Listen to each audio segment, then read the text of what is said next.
decir es, os quiero transmitir un gran agradecimiento a las tres ponentes de hoy, a Paula Reyes, a Noelia González Garrote y a Ángeles Carmona. Bueno, Paula nos va a transmitir una interesantísima, digamos, un contexto, si queréis, ¿no? Fruto de una larga investigación. A Ángeles le quería también agradecer muchísimo, no solo su presencia este año, sino también el año pasado. También en un principio iba a participar en los seminarios del año pasado, hizo todo lo posible del mundo, pero al final a última hora no pudo ser, y por ese motivo estamos muy contentos de que este año sí que pueda participar. Y a Noelia, bueno, pues un gran agradecimiento, no solo por la asistencia hoy al seminario, sino también por las facilidades que nos ha dado siempre en la organización de los seminarios, la cercanía y lo mismo que decía ayer, la calidad humana que aporta. Bueno, con esto cedo ya la palabra a María Ángeles y como moderadora, y seguro que bueno, pues vamos a obtener unas reflexiones interesantísimas. Muchas gracias. Muchas gracias, Jorge, por la presentación. Y bueno, pues en fin, recordar que este panel o como llaman ahora, webinar, está dedicado a la protección de la infancia y la adolescencia frente a la violencia de género. Y más que nunca es pertinente estas reflexiones a las que nos invitaba Jorge, ese diagnóstico, esas propuestas, esos análisis, cuando hoy y en los próximos días se está desarrollando en el Congreso de los Diputados comparecencias para resolver sobre las enmiendas presentadas al proyecto de ley de protección de la infancia y adolescencia frente a la violencia, que lógicamente tendría que contener algunos de los contenidos sobre los que vamos a versar en este panel. Como saben, como sabéis, en el Pacto de Estado contra la Violencia, que se elaboró en el seno del Congreso y del Senado hace ya 4 años, en septiembre de 2016 se aprobó, uno de los aspectos y recomendaciones más aludidos era precisamente de la consideración como víctimas directas de los y las menores expuestas a una convivencia familiar marcada por el patrón, por el modelo de dominio y sumisión que define, es característico de la violencia de género también en el ámbito de la relación de pareja y de las relaciones familiares. Muchas de las intervinientes planteaban la necesidad de superar un concepto patrimonial de la filiación que primaba sobre todo a toda costa la asiduidad y la frecuencia de las relaciones paterno-filiales por encima de cualquier otra consideración, sobre todo la necesidad de arbitrar garantías para que el sistema de relaciones que se establezca tras la ruptura de pareja no implique una permanencia en este modelo, ¿no? Y sobre todo evitar algo que yo creo que nos va a hablar alguna de las intervinientes, en concreto Ángeles Carmona, sobre esa violencia instrumental, esa violencia que utilizan los hijos para dañar a la madre, que es la violencia vicaria, y que esa reflexión fue obligada tras la condena del Reino de España, como saben, por Naciones Unidas, por el Comité de la CEDAW, por el caso de Ángeles González Carreño, por precisamente haber primado ese aspecto patrimonial sobre aquellas advertencias basadas en hechos objetivos por parte de las administraciones que advertían del riesgo que suponía para la madre y para la niña la continuación o la instauración del sistema de estancias. Igualmente, el Convenio de Estambul, que teóricamente abordaba el Pacto de Estado, contiene previsiones específicas sobre la protección de los niños y las niñas frente a la violencia, la protección como testigos y la necesidad de que estas resoluciones, es en concreto en el artículo 31, estas resoluciones que se adopten para regular la ruptura cuando haya indicios de violencia, deben asegurar los derechos y la seguridad de los niños y de las niñas. como decía antes Jorge, para ilustrarnos sobre los datos, sobre la afectación de los menores, los instrumentos legales arbitrados para la protección y la respuesta judicial en que se traduce la necesidad de protección, así como las propuestas en el marco de Estado, lo que queda pendiente, pues como ha dicho Jorge, tenemos a 3 juristas de reconocido prestigio, que es un lujo, ¿no? No quisiera tampoco, lo comentábamos antes en el previo, no quisiera tampoco terminar esta presentación sin felicitarnos, ya nos hemos felicitado en el previo, por el acceso, el nombramiento, por primera vez en la historia del Tribunal Supremo, son 200 años del Tribunal Supremo, por primera vez una mujer va a presidir una sala del Tribunal Supremo, en concreto la sala de lo social, doña María Luisa Segoviana, la sala cuarta.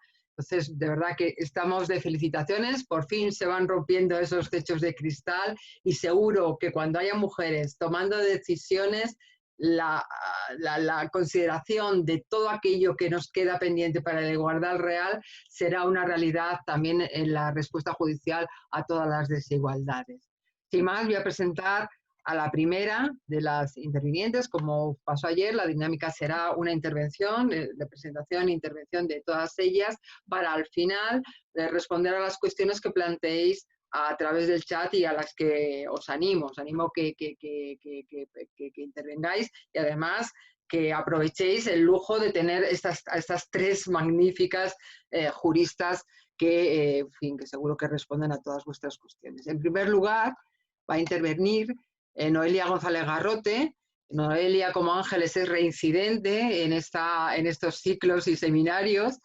Presentarla brevemente, es fiscal de carrera y desde marzo de 2014 hasta marzo de 2016 tuvo su destino como asesora en el Ministerio de Justicia de la Dirección General de Relaciones con la Administración de Justicia. Desde ahí ha realizado una intensa labor divulgativa, propositiva y formativa, y en concreto también ha desarrollado esta labor en la implementación de medidas derivadas del Pacto de Estado. Os puedo asegurar que tiene extraordinarias dotes de comunicación, disfrutad de ella, y bueno, únicamente decir como última nota de su trayectoria, que actualmente ejerce como fiscal en la Fiscalía Provincial de Madrid, en la sección territorial de Alcobendas, asumiendo las labores de especialización en materia de violencia de género, en concreto en el Juzgado de Violencia sobre la Mujer número 1 de Alcobendas. Pues nada, Noelia, yo silencio y tienes el uso de la palabra. Pues hola a todos, muy buenas tardes. En primer lugar, quería agradecer a la organización el que hubieran contado conmigo para formar parte de esta mesa. Para mí es un lujo absoluto siempre el poder hablar de un tema que desde hace muchísimos años me tiene totalmente atrapada, y más aún ese lujo se incrementa haciéndolo en compañía de profesionales como las que van a estar en la mesa, como de Ángeles, que nos conocemos ya desde hace muchos años, que hemos incluso ido dando en distintos sitios ponencias en relación con esta lucha contra la violencia de género, que yo creo que llevamos a cabo tanto en lo profesional como en lo personal, y es un lujo compartir la mesa con alguien como Paula, que os presentarán luego, con el currículum que tiene y la enhorabuena que le quiero dar desde aquí públicamente. Entonces, a partir de ese momento, quería transmitiros un poco, por un lado, creo que es importante centrarnos sí en todo lo que supondría la panorámica legislativa con la que contamos a día de hoy en materia de protección de los menores, pero no quería solamente centrarme en el papel con el que nosotros ya contamos, sino el poderos transmitir un poco la visión que desde los juzgados y tribunales podemos tener con respecto a cuál es la intervención de estos menores en los procedimientos, tanto de violencia de género como de violencia doméstica, y el tratamiento que se les está dando y las modificaciones que se han llevado a cabo en ese tratamiento gracias a las distintas reformas legislativas ante las que nos encontramos y que ya llevan un tiempo incrementándose cada vez más para lograr esa protección de los menores. Y como no, como bien sabéis, el eje normativo del que siempre que tenemos que hablar cuando nos referimos a la violencia sobre los menores de edad, un eje básico va a ser cuando esa protección se quiera dar en el ámbito de la violencia de género. Y para ello partimos, por un lado, de esa protección a los menores en el ámbito del género referido a cualquier ataque que se pueda producir, ya sea sobre una mujer mayor de edad o sobre una menor de edad, pero en este caso nos queremos referir a las menores de edad, siempre sobre la misma. Este sería el concepto en el que nosotros nos encuadraríamos si nos centráramos en una protección de los menores prevista dentro de la Ley 1/2004 de 28 de diciembre. Ahora bien, esta norma ha sido en muchas ocasiones y a lo largo de los distintos años, daros cuenta que hablamos ya desde el año 2004 de su vigencia, ha sido objeto de numerosas críticas con respecto al contenido de la misma. Pero yo siempre intento aprovechar en cualquiera de las intervenciones que realizo para decir que no obstante una serie de dolencias que podemos encontrar dentro de la norma, tenemos que encumbrar en todo momento la regulación normativa de protección de la mujer víctima de violencia de género que se ha llevado a cabo en nuestro país. Ello hasta el punto de que cuando a nivel internacional se intenta hacer una protección de la mujer y una norma que lleve a cabo esta protección de la mujer, se hace un estudio del derecho comparado y se analizan muchísimos de los países que tienen una mayor trayectoria o recorrido en la protección de la mujer, incluyendo a los menores de edad víctimas de este tipo de violencia. Y se lleva a cabo la elaboración de una norma que es el Convenio de Estambul de 1 de agosto del año 2014. Este convenio, fijaros qué nivel de extensión tendrá, que está firmado por 46 países y ratificado por 34 países. Y un porcentaje altísimo del contenido de ese convenio se inspira en la legislación española en materia de protección de la violencia de género y de la mujer en el ámbito de la violencia de género. Pero quería decir una cosa, que lo que hace el convenio es todavía perfeccionar aún más la regulación que tenemos en España con respecto al concepto de violencia de género, en el que, como bien sabréis, se refiere a la violencia que se produce por parte de quien es o ha sido cónyuge o persona a la que se encuentra ligado en análoga relación de afectividad, una mujer, incluyendo en este caso, por centrarnos en el ámbito que nos afecta, las menores de edad. Y sin embargo, el Convenio de Estambul, ¿qué es lo que entiende? Que no debemos centrar esa violencia de género únicamente en el concepto de la violencia que se ejerce sobre una mujer cuando ha tenido una relación de pareja o expareja con un hombre, sino que entiende que por el simple hecho de ser mujer ya tendría que llevarse a cabo esta protección de la misma. De ahí que se perfeccione en un sentido muy riguroso esa regulación que tenemos dentro de nuestro ordenamiento. Y junto con esta norma internacional a la que me gustaría referirme posteriormente, si nos da tiempo, quería centrarme, como han hecho mención previamente Jorge y María Ángeles en su presentación, a la que aprovecho para agradecérselo, en el Pacto de Estado contra la Violencia de Género. Como bien sabéis, el 15 de noviembre del año 2016 se lleva a cabo la aprobación por unanimidad en el Congreso de los Diputados de una proposición no de ley en la que lo que se pretende es instar al Gobierno a llevar a cabo la aprobación de un pacto de Estado contra la violencia de género, y finalmente logramos que se lleve a cabo la aprobación de este pacto de Estado en el que se regulan un número amplísimo de medidas. En concreto se debaten en el Congreso y en el Senado y se elaboran 267 medidas en una de las cámaras y 214 medidas en la otra. Esas medidas se tienen que implementar y llevar a cabo el cumplimiento de las mismas por parte del Gobierno de la Nación, de las comunidades autónomas, de las ciudades con estatuto de autonomía, de la Federación Española de Municipios y Provincias, entre otras. Y quería poner el acento en las grandes novedades que va a suponer la elaboración de este Pacto de Estado contra la Violencia de Género en materia de protección de los menores de edad y dentro de este ámbito concreto que es la violencia de género. Este Pacto de Estado está dividido en distintos ejes y quiero partir del primero de ellos, en el que se refiere a la ruptura del silencio cómplice. La ruptura del silencio cómplice entiendo que es uno de los elementos claves para que nosotros llevemos a cabo una adecuada protección del menor en el ámbito de la violencia de género. ¿Qué es lo que nos sucede en muchísimas ocasiones cuando, y ahora ya paso un poco a referirme a la actividad que nosotros desempeñamos en los juzgados y tribunales cuando aparece en un procedimiento una víctima que es menor de edad, y en este caso, porque yo trabajo en la jurisdicción de mayores, o sea, la jurisdicción ordinaria, ¿qué sucede en aquellos casos en los que el agresor es mayor de edad? Nos encontramos situaciones muy diferentes, en las que en aquellos casos en los que la víctima menor de edad quiere colaborar en el esclarecimiento de los hechos, pues todo vendría a suceder con una cierta normalidad, porque nosotros, ¿qué es lo que vamos a conseguir?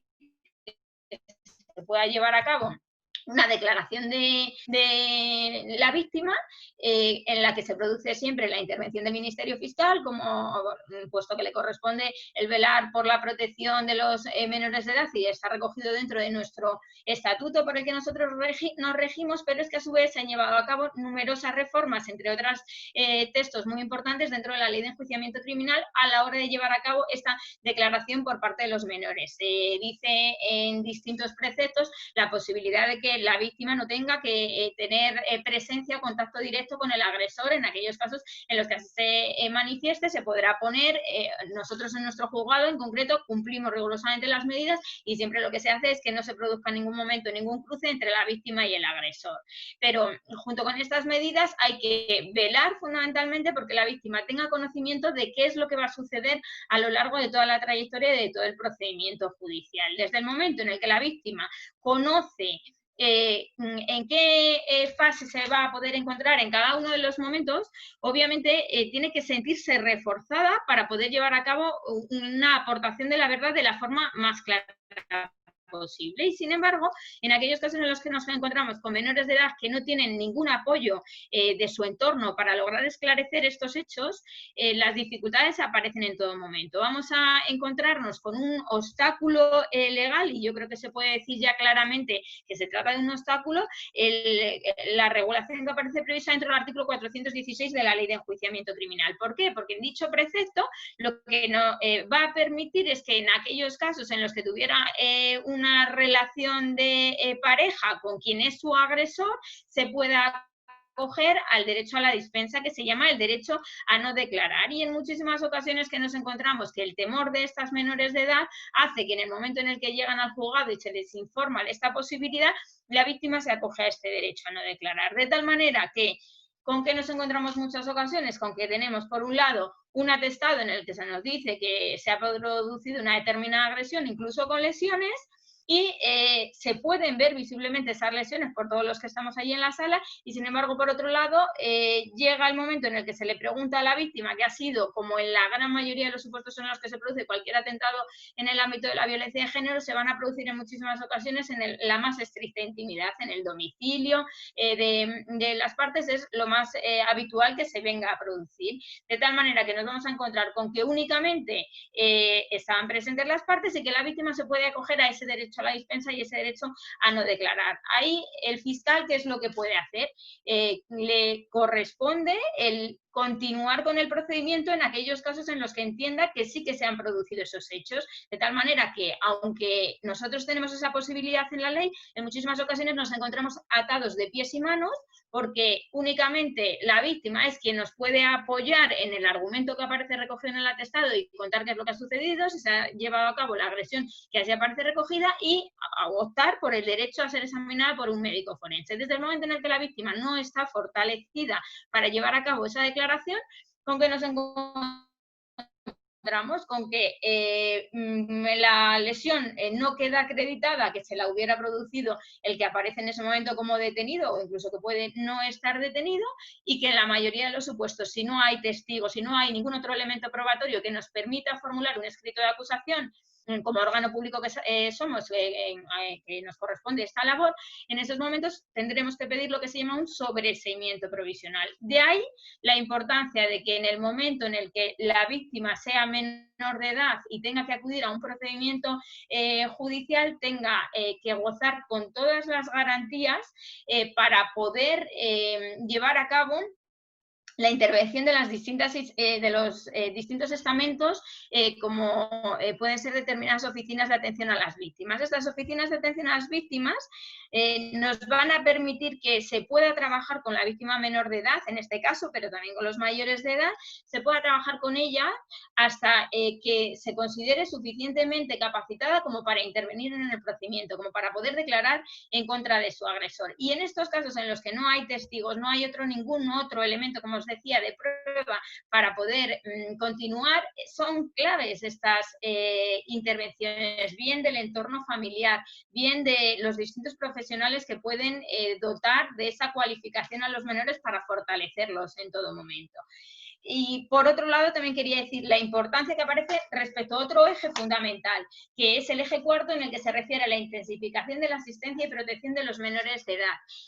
Es un momento clave, el del Pacto de Estado contra la Violencia de Género, en el que identifica por primera vez a las víctimas menores de edad, a los y las menores de edad, como víctimas directas. Hasta ahora, ¿qué es lo que venía sucediendo? Que víctima directa era quien había sufrido la agresión. En este caso, la mujer, pareja o expareja, que hubiera sufrido la violencia física, psicológica o sexual por parte de esta tercera persona. Y sin embargo, los menores de edad no tenían ese reconocimiento. Y una de las grandísimas novedades que se produce con esta normativa es identificarlas a los mismos niveles que la agresión que se produce sobre la propia víctima, sobre la madre de estos menores.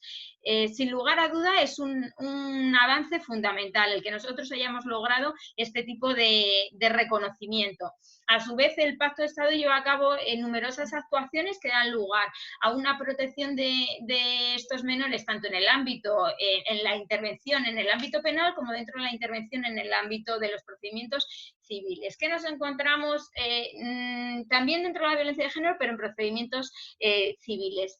¿Qué sucede, por ejemplo, con estos menores de edad que son hijos de una víctima directa de violencia de género, cuando se les tiene que hacer la llamada exploración del menor y los tenemos que escuchar? Sus padres tienen iniciado un procedimiento penal por un asunto de violencia de género y, sin embargo, ellos tienen que se pide por el fiscal o por alguna de las partes en el procedimiento que los menores intervengan.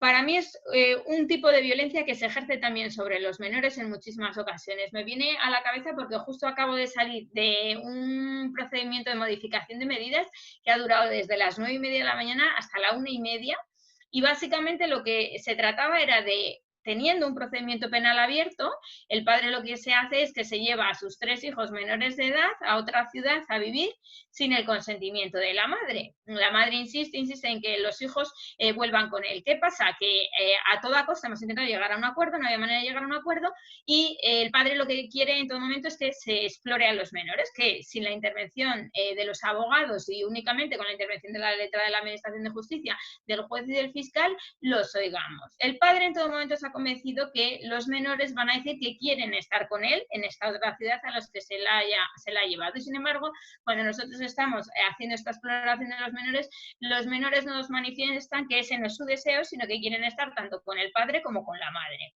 De tal manera que la instrumentalización que en cierto modo se lleva a cabo en muchísimas ocasiones de estos que a su vez ya han sido víctimas directas de la violencia de género es extrema. Los menores se pueden encontrar en una situación de inestabilidad brutal. De ahí la importancia de que nosotros en todo momento les empoderemos, que contemos en todos los ámbitos con la intervención de terceros profesionales que pueden llevar a cabo esta tutela y protección de los intereses de los menores, y que hagamos uso de los distintos organismos que pueden llevar a cabo esta protección de los menores.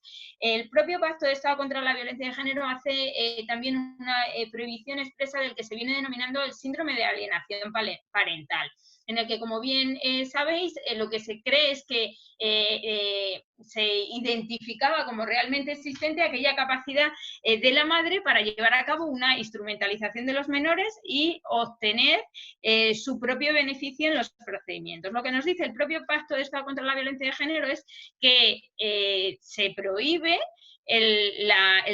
mención expresa de este síndrome, porque como tal ya nos han dicho los expertos que no existe, y sin embargo continuamente nosotros nos encontramos en el día a día, yo lo veo en compañeros, lo veo en magistrados que siguen haciendo esta referencia. Quiero insistir en ello, en la necesidad de que nosotros desterremos esta posibilidad, porque únicamente lo que va a hacer siempre es ir en contra de los menores, ¿vale? Entonces, cuando nosotros veamos en una resolución judicial que se lleva a cabo esta mención, que tengamos claro que no se debe recurrir a la misma, y lo tenemos plasmado ya dentro de una norma de especial relevancia como es el propio Pacto de Estado al que he querido hacer referencia. A su vez, el propio pacto hace dentro de este eje cuarto mención a numerosas medidas, y entre otras medidas me gustaría hacer referencia a una que es clave y que para mí fue especialmente polémica cuando se llevó a cabo la elaboración del Pacto de Estado. Ha mencionado antes María Ángeles en la presentación que yo participaba como asesora en el Ministerio de Justicia, había estado en una etapa anterior, pero estuve desde el año 2014 hasta el año 2019 llevando todo lo que era la representación de colectivos vulnerables, las reformas legislativas y demás, y muy especialmente dedicada a la materia de la violencia de género. Y una de mis labores fue participar en la intervención de la elaboración de las medidas que aparecen recogidas en el propio Pacto de Estado y decir cuáles eran las que venía a admitir el propio Ministerio de Justicia, o en aquellos casos aquellas a las que le podía poner ciertas restricciones o limitaciones. Una de las medidas que para nosotros fue más polémica fue la relativa al reconocimiento de la imperatividad de la suspensión del régimen de visitas en los casos en los que el menor haya presenciado, sufrido o convivido con manifestaciones de violencia. Porque ¿con qué nos encontrábamos hasta ahora en ese tipo de procedimientos? Con que un menor de edad, a pesar de ya estar reconocido como víctima de violencia de género, sin embargo, puede que se lleve a cabo una regulación de la situación, una modificación de medidas, un divorcio, una separación entre sus progenitores, y que se acuerde que puede ir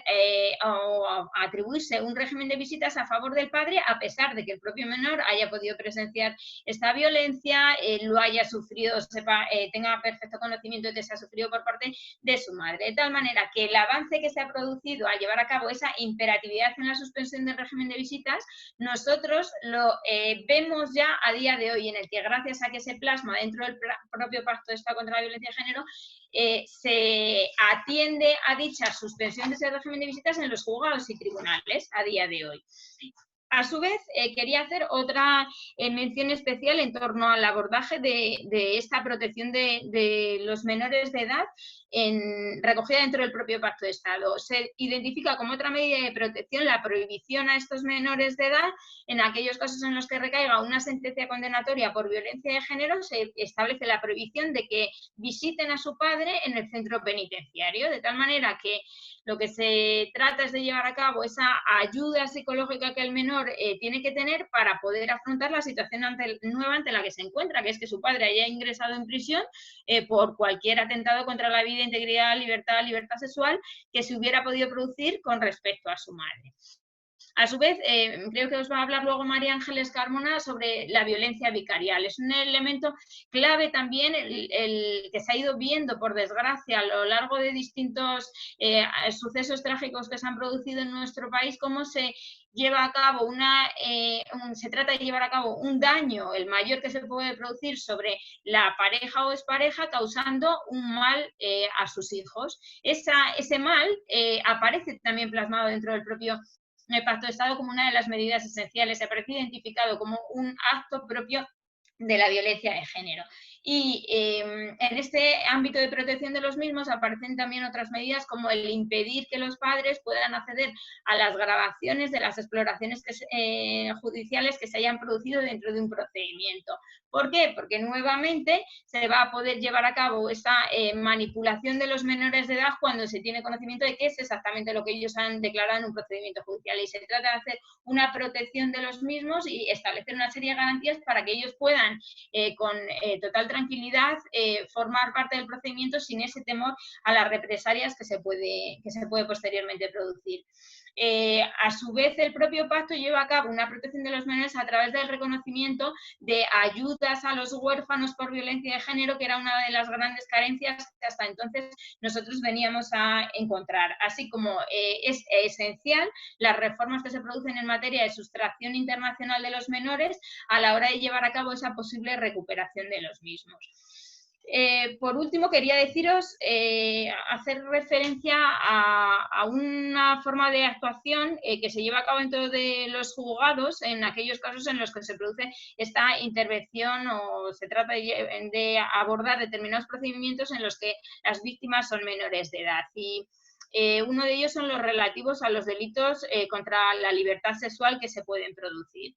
Se ha llevado a cabo una reforma en el Código Penal en torno a la edad sexual, consentimiento que se puede prestar para decidir por parte de un menor de edad si quiere o no mantener relaciones sexuales. Cuando yo formaba parte del Ministerio de Justicia, nos llegó ese proyecto legislativo para abordar esa reforma en la que se tenía que plantear la modificación de a partir de qué edad el menor podía prestar su consentimiento para tener relaciones sexuales. Nosotros teníamos una de las edades más bajas que aparecían en todo el ámbito europeo, que era la edad de los 13 años. Entonces, empiezan a debatirse en el ámbito interno muchísimas situaciones diferentes en torno a cuál es la edad que nosotros fijamos. 15 años es una edad en la que aparece ya en muchísimos países del ordenamiento europeo, pero finalmente es especialmente protector el ordenamiento español y decide fijar la edad sexual a los 16 años. De tal manera que, mientras tanto, se considera que el menor de edad no tendría esta capacidad para decidir por sí mismo si lleva a cabo o no esa relación sexual. A día de hoy, en mi juzgado tenemos un preso por este delito en el que lo que realiza es una relación sexual en la que lo que manifiestan las partes son que sí que es consentida con una menor de 12 años de edad. Fijaros de lo que estamos hablando. Entonces, o el mayor de edad cuenta con 20 años de edad y nos encontramos con lo que, aunque se ha llevado a cabo la realización de una conducta típica, en concreto la prevista dentro del artículo 183 del Código Penal. ¿Con qué nos encontramos? Con la polémica con respecto a si verdaderamente un menor de edad, si tiene una pareja, no puede prestar ese consentimiento para tener esa relación sexual y entender que eso no consciente. Pues al margen del pensamiento que cada uno podamos tener, el legislador se tiene que pronunciar y poner sobre el papel una edad concreta, y lo que entiende es que hasta esos 16 años no va a poderse dar ese consentimiento sexual, pudiendo llevar penas de prisión muy elevadas, como en concreto plantea este precepto. Por eso me parece esencial el tener en cuenta que no solamente en el ámbito de la violencia de género, sino también en el ámbito de la violencia doméstica o cualquier otro tipo de violencia que se pueda ejercer sobre los menores de edad, el ordenamiento español le trata de dar, en todo caso, lleva a cabo y lo plasma de una manera aún más gráfica a través de una norma que es el Estatuto de las Víctimas, el Estatuto de la Víctima previsto dentro de la Ley de 27 de abril del año 2015. Este Estatuto de la Víctima habla de las que son víctimas especialmente vulnerables. Estas, dentro de las víctimas especialmente vulnerables, considera, entre otras, siempre a los menores de edad. De tal manera que vamos a encontrar numerosos preceptos en los que se hace referencia a cuál sería esa forma de llevar a cabo esa protección de estos menores que considera especialmente vulnerables a la hora de tomarles declaración dentro de un procedimiento, ya sea en el ámbito penal, ya sea en el ámbito civil, a la hora de continuar con los procedimientos o poder incluso suspender las vistas durante un tiempo determinado, hacer recesos para dar lugar a que se puedan serenar.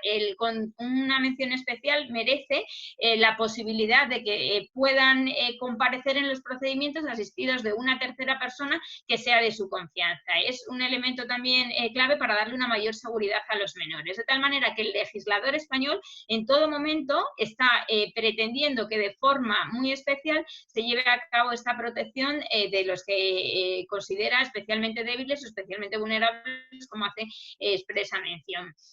Y os podría contar mucho más, pero creo que me he pasado ya 2 minutillos. Dejaros todas las dudas que pudierais tener para solucionarlos una vez que terminemos las 3 intervenciones de la tarde, y quedo a vuestra disposición completamente respecto de las mismas. Muchas gracias. Gracias a ti, Paula. Bueno, en fin, como siempre, magnífica. Bueno, destacar un poco pues todas las dificultades con las que te encuentras en tu labor como fiscal, que derivan de la testifical de los menores, de las cautelas, de la protección a los menores y de la instrumentalización y revictimización que a veces se hace con ocasión de la comparecencia de los menores, ¿no? En procedimientos como has visto en este juicio. Y bueno, nos recuerdas, bueno, pues ese reconocimiento, esa medida del Pacto de Estado sobre suspensión imperativa del régimen de visitas en el caso de que los menores hayan estado expuestos, hayan presenciado los actos de violencia. Yo creo que es una cuestión que bueno, pues, en fin, que queda también un poco para después, para las intervenciones. A continuación, pues va a intervenir Paula Reyes. Paula es abogada con un impresionante currículum académico, consistente en artículos científicos, en tesis doctorales, y también con una impresionante trayectoria profesional que en parte ha desarrollado en proyectos dentro de la mancomunidad de municipios del río Monachil, en el que desde el año 2000 presta sus servicios como asesora jurídica. Como se ha dicho antes, dentro de ese currículum académico hay que destacar el premio que recibe en el año 2018 por la Delegación de Violencia, la Delegación Especial contra la Violencia hacia la Mujer, el artículo científico titulado La patria potestad a examen ante la violencia de género, perdón, la tesis era Menores y violencia de género, nuevos paradigmas. Y además, pues bueno, tenemos el honor de que sea asociada en Temis, ¿no? Que también, y próximamente integrante, la hemos fichado para la Junta Directiva para que aporte su energía y su buen hacer. Pues nada, muchas gracias, Paula, y bueno, tienes la palabra.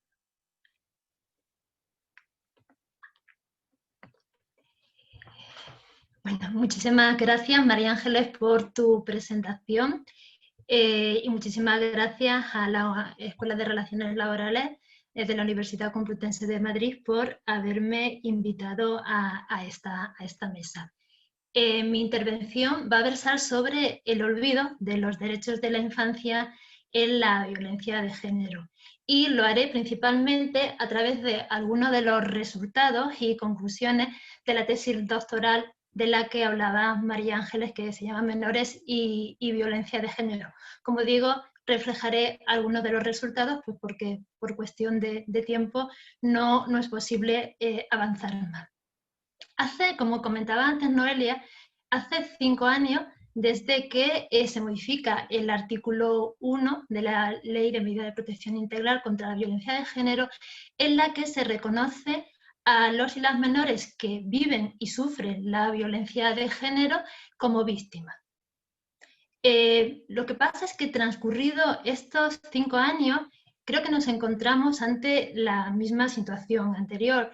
Nos encontramos con la invisibilidad de los niños y niñas que sufren la violencia de género ante el sistema judicial. Seguimos poniendo el foco, seguimos alarmándonos con los asesinatos de las mujeres y de los niños, pero pienso que seguimos sin mirar con detalle, creo que seguimos sin detenernos en la antesala a este fatídico final. Entonces, dentro de mi intervención, me marco como objetivo visibilizar las violencias de género vividas por las mujeres y los menores durante la convivencia y tras la ruptura, y poner de manifiesto la desprotección que reciben por parte del sistema judicial. Pienso que solo a través del conocimiento en profundidad de las situaciones de violencia de género vividas por las mujeres a las que han estado expuestos su hijo e hija, solo así podemos comprender el impacto que esta violencia tiene para el desarrollo de los niños y de las niñas y para su salud. Para así intentar que se produzca un cambio de sensibilidades sociales y una adecuada respuesta por parte del sistema judicial. Como digo, hace ya 5 años desde ese reconocimiento de los y las menores como víctimas, que fue algo muy reivindicado por colectivos feministas, ¿no? Y sin embargo, ahora veremos en los datos cómo tampoco han cambiado mucho las cosas. Entonces creo que es necesario que nos hagamos la siguiente reflexión. ¿Qué hay detrás de la ineficacia de las normas que protegen a la infancia víctima de violencia de género? ¿Qué conflictos existen por parte de los y las operadores jurídicos para su no aplicación? Y vamos a ir un poco más allá. ¿Existe conflicto entre los valores que impregnan estas normas, que son acertados, y otras categorías jurídicas existentes en nuestro ordenamiento jurídico que están impregnadas de toda la ideología patriarcal? Me estoy refiriendo a patria potestad y derecho de visita, si digo bien cuando digo derecho. Para ello, para mostrar, como os decía, para visibilizar las violencias, las mostraré a través de una investigación que realicé en la tesis doctoral, donde pretendía cumplir 2 objetivos. Por un lado, realizar un diagnóstico previo, es decir, cuál es la situación anterior a la Ley Orgánica 8/2015, en la que se hace el reconocimiento de los y las menores como víctimas, y por otro lado pretendía saber cuál había sido el impacto de este reconocimiento. Para eso hice un análisis cuantitativo, como ha dicho María Ángeles, trabajo en el ámbito de la práctica, por lo tanto utilicé los datos existentes en mi ámbito de trabajo.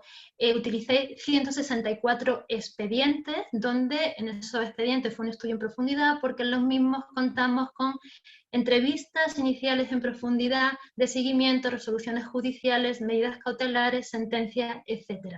Pretendía ver qué violencias se producen durante la convivencia y tras la ruptura, qué medidas cautelares hayan adoptado, cómo se habían formulado las denuncias, cuáles hayan sido las sentencias condenatorias, haciendo a su vez una comparativa con la estadística nacional, con el dato de la violencia contra la mujer en la estadística judicial, también en los años 2006 a 2013 y 2016 a 2018.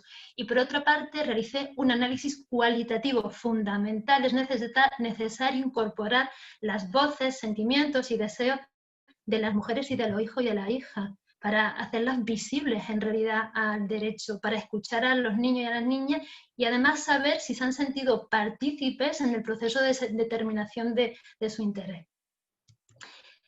En cuanto a los resultados, algo bueno, que vais a coincidir conmigo, muchas de las personas que me estáis escuchando, es que se produce, bueno, pues casi desde su nacimiento y por supuesto en la actualidad, una inaplicación del delito de maltrato habitual.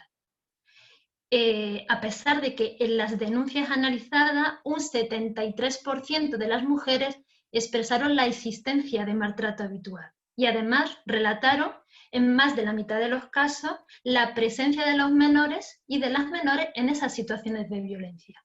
Sin embargo, en un 80,2% se tramitaron diligencias urgentes por el último hecho acontecido. Si analizamos la estadística nacional, vemos que en un 11% se instruye por delito de maltrato habitual. ¿Cuál es la consecuencia de esto? Pienso que la principal negación de la violencia de género es la inaplicación del delito de maltrato habitual. Si solo enjuiciamos el último hecho acontecido, sin entrar a valorar y a estudiar el carácter cíclico de la violencia, no vamos a poder entender las consecuencias que esta violencia ha supuesto en la salud y en el desarrollo de esos niños y de esas niñas. Por otro lado, tenemos la vía utilizada para el enjuiciamiento de las situaciones de violencia denunciadas, que son los juicios rápidos, que nos impide poder realizar una investigación en profundidad de estas situaciones de violencia, donde tampoco es posible escuchar a los niños y a las niñas, vulnerando de esta manera el artículo 12 de la Convención de los Derechos del Niño. De manera que la invisibilidad de la violencia de género está provocando la invisibilidad de la infancia como víctima y, por lo tanto, la inaplicación de las normas para su protección. Ya la Ley de Medida de Protección Integral contra la Violencia de Género nos permitía en el artículo 65 y 66 la facultad de suspender el régimen de visitas y del ejercicio de la patria potestad. Pero ¿cuál es la realidad con la que nos encontramos? En un primer lugar, en medidas cautelares, pues en los datos estudiados he podido observar que no se adopta como medida cautelar la suspensión del régimen de visita. Me refiero a datos anteriores a 2015 y posteriores. No hay diferencia significativa. Solamente se produce la suspensión del régimen de visita de manera excepcional en aquellos casos en el que existe unas agresiones físicas hacia los y las menores, no por la exposición a la violencia ni por las consecuencias para su desarrollo. Tampoco en ninguno de los casos estudiados he observado la suspensión del ejercicio de la patria potestad, en ninguno. Y tampoco se ha aplicado como pena la inhabilitación para el ejercicio de la patria potestad, me estoy refiriendo en este caso en las sentencias penales. Si analizamos la estadística nacional, os voy a pedir que observéis la línea azul y la roja. La línea azul se refiere a la suspensión del régimen de visita. Llama la atención que con posterioridad a la Ley de Medida de Protección Integral contra la Violencia de Género, fijaros, en el año 2007, vemos cómo aumenta la suspensión del régimen de visitas en contexto de violencia de género y como medida cautelar, aumenta un 6%, y también la suspensión del ejercicio de la patria potestad llega a un 3%. Y esto porque aumenta, después de la ley integral, aumenta el grado de concienciación de la sociedad y por lo tanto las medidas de protección. Conforme se producen los rearmes patriarcales, vemos cómo van bajando la medida de suspensión del régimen de visita y de patria potestad hasta llegar a el reconocimiento de los y las menores como víctimas, donde se produce nuevamente un aumento de la suspensión del régimen de visitas a un 6%, para volver a disminuir nuevamente cuando disminuye otra vez el grado de concienciación. Se adoptan en los juzgados, pero con un porcentaje pues muy reducido, ¿no? Porque existe la facultad, la potestad, como hablábamos, no tiene un carácter imperativo. Detrás de esta desprotección, lo que me encuentro en mi análisis cuantitativo son muchísimas violencias silenciadas. De los 163 situaciones de violencia analizadas, se encontraban 273 niños y niñas. De ellos y de ellas, 98% estuvieron presentes durante las violencias físicas y psíquicas. El 35% presenciaron golpes, patadas, tirones de pelo, empujones, vieron cómo su padre cogía del cuello a su madre, las lesiones. Un 98% presenciaron mayoritariamente insultos, humillaciones, amenazas, roturas de objetos. Además, un 37% fueron agredidos psíquicamente de forma directa y un 27% fueron agredidos físicamente. Si nos centramos en qué pasa después con la ruptura, vemos que en un 50% estuvieron expuestos a episodios de violencia en el cumplimiento del régimen de comunicación y estancia. Me estoy refiriendo cuando la medida de alejamiento ya no se encontraba en vigor. Cuando la medida de alejamiento se encontraba en vigor, lo que observamos son que en el 50% recibieron insultos, menosprecios y amenazas del padre hacia la madre a través de ellos, recriminando su conducta y controlando su movimiento. Este porcentaje, que ya es elevado, hay que aumentarlo porque de todos los casos, en el 10% el padre no tenía relación con los hijos porque no quería, y el 11% la madre reanudó la convivencia. Os traigo dos testimonios solo por el poco tiempo que tenemos en nuestras exposiciones. Pues una madre nos contaba pues cómo supone la violencia un efecto traumático para los niños y las niñas, cuando decía una de ellas: mi niña y yo nos orinamos encima aquella noche, aquellos golpes en la puerta, aquellas patadas me iban a matar. Y como otra, tras la ruptura, pues la niña le decía continuamente: mi hija tiene un continuo sufrimiento y es porque te has equivocado, y sobre todo es por qué me tengo que ir. Creo que ha llegado el momento de volver a la pregunta inicial, y es qué hay detrás de la ineficacia de estas normas que protegen a la infancia víctima de la violencia de género. Creo que debemos de realizar un análisis de la categoría jurídica de patria potestad y derecho de visita. Recordemos de dónde proviene el término de patria potestad, proviene del derecho romano y representa el reino del padre.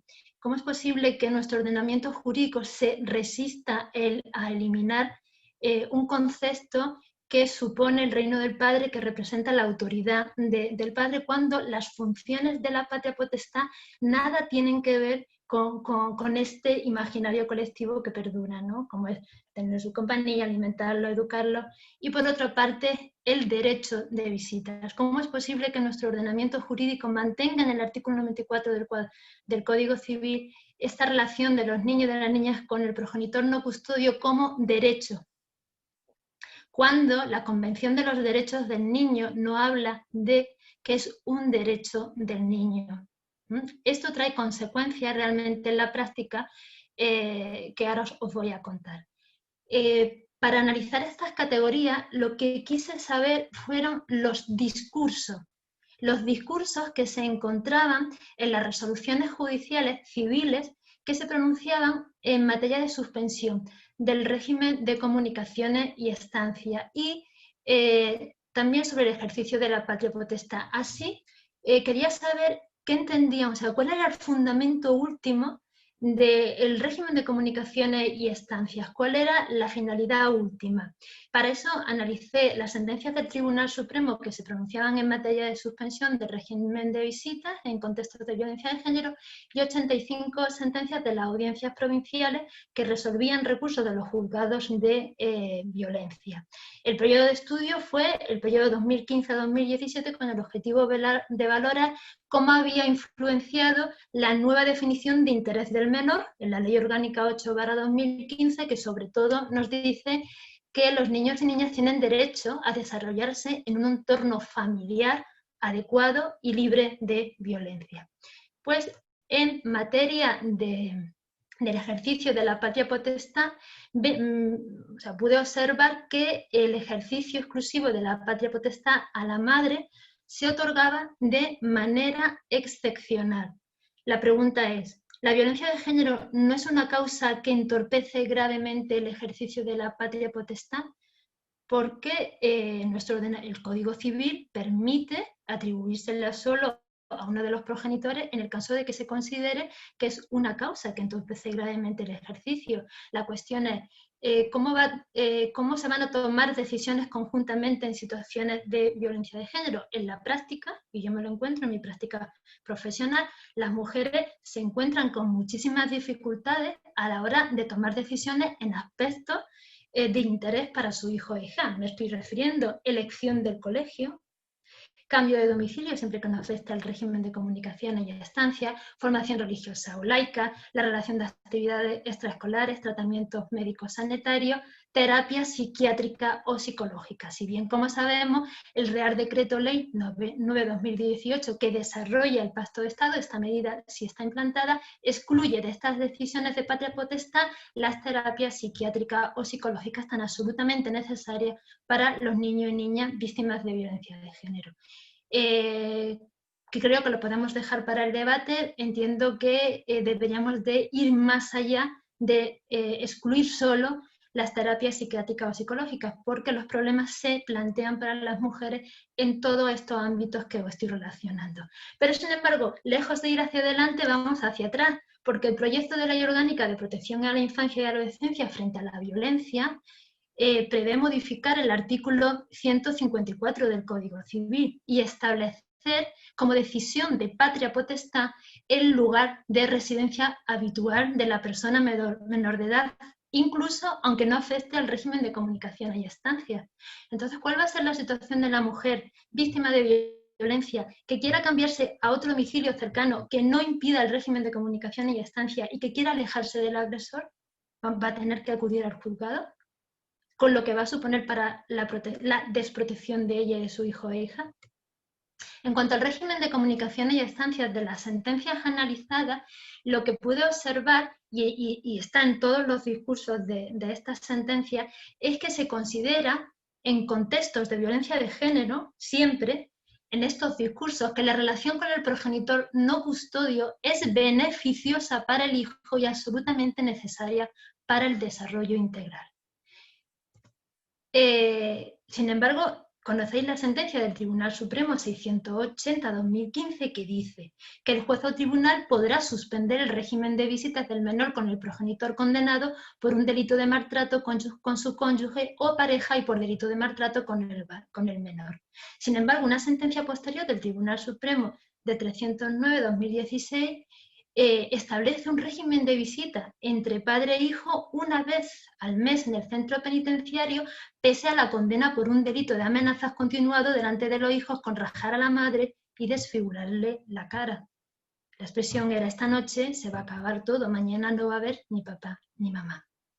De los discursos de las audiencias provinciales, lo que encontramos pues son discursos totalmente neutros, descontextualizados de las situaciones de violencia de género, donde se desvía la violencia de género, se minimiza, se hablan de conflictos, de conductas intransigentes, desleales, donde la violencia de género se oculta o es irrelevante para la suspensión del régimen de comunicaciones o estancias, donde se habla, que esto es muy llamativo, constantemente de las nocivas consecuencias de la separación.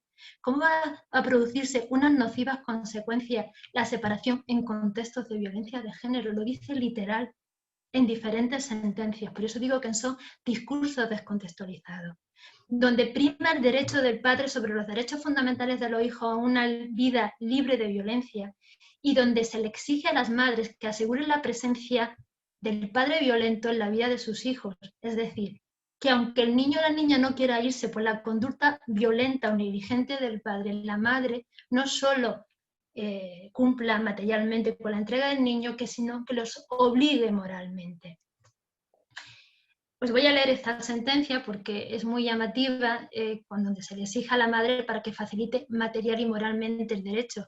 La sentencia de la Audiencia Provincial de Málaga dice: no basta con llevar a la hija a un punto de encuentro, sino que es necesaria una implicación previa con su hija, preparatoria con su hija, para que entienda la situación y le transmita la necesidad de la figura paterna. La cuestión es: ¿qué consecuencias tendría la transgresión de este deber? Pues nuestro ordenamiento jurídico tiene las consecuencias previstas en el artículo 776.2 y punto 2.3 de la Ley de Enjuiciamiento Civil, donde dice que en caso de incumplimiento cabe la posibilidad de multas coercitivas y la modificación de la guarda y custodia. Entiendo que este precepto, aparentemente neutro, está creado para leccionar a las mujeres de las consecuencias de un posible incumplimiento, del que podemos hablar también en el debate. Para ir terminando, el olvido de los derechos de los menores víctimas de violencia de género también se produce en el proyecto de ley orgánica de protección a la infancia y adolescencia, porque no se incluye ninguna de las medidas de las que hemos hablado en el eje 4 que es necesario implementar en el ordenamiento jurídico, como la suspensión del régimen de visita y otras de las medidas de las que he hablado Noelia. Entonces termino con esta frase: pienso que detrás de la obstinada desprotección de la infancia víctima de la violencia de género se encuentra la ideología patriarcal y adultocentrista defendida por instrumentos eficaces para su perpetuación. Gracias. Muchas gracias, Noelia, Paula. La verdad es que ha sido un golpe también de realidad, la realidad que tú has vivido y la realidad que tú has investigado en relación, pues bueno, pues a resoluciones de juzgados y tribunales y tu propia experiencia, ¿no? Ese análisis cualitativo y cuantitativo que nos ha hecho reflexionar sobre lo inadecuado que es mantener términos de origen claramente patriarcal, como es patria potestad en el ordenamiento jurídico, y que no es solamente lo simbólico, ¿no? Sino que tiene proyección, ¿no? En esta realidad. En fin, el tema has puesto de manifiesto y forma parte de las alegaciones de Temis, el asunto del 154 del Código Civil, que bueno, que merecería, esperemos que sea corregido, porque claro, el derecho a la libertad de residencia además es un derecho fundamental que solo cabe restringir en causas muy justificadas, ¿no? Bueno, en fin, no nos extendemos más porque además Ángel es una mujer muy ocupada. Nos hemos extendido un poco más sobre el tiempo que estaba previsto de las intervenciones y paso a continuación a presentarla, ¿no?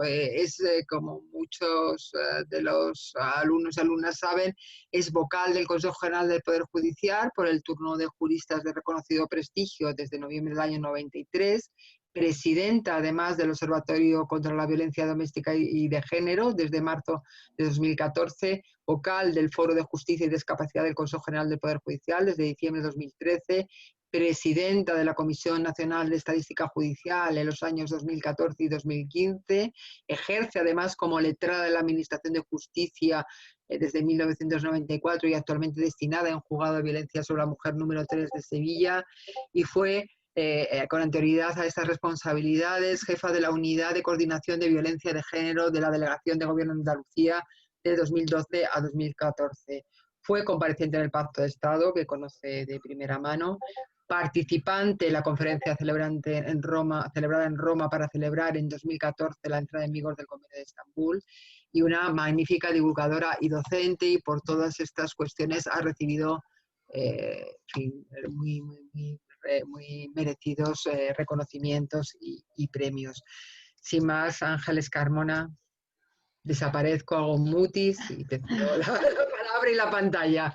Muchas gracias, María Ángeles.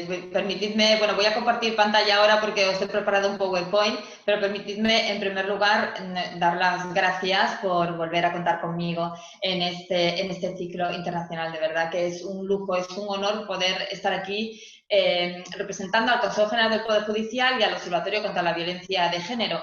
Y sobre todo, bueno, compartir mesa nada más y nada menos que con Paula. Enhorabuena por tu ponencia, por tu tesis, por tus premios, de verdad te admiro muchísimo.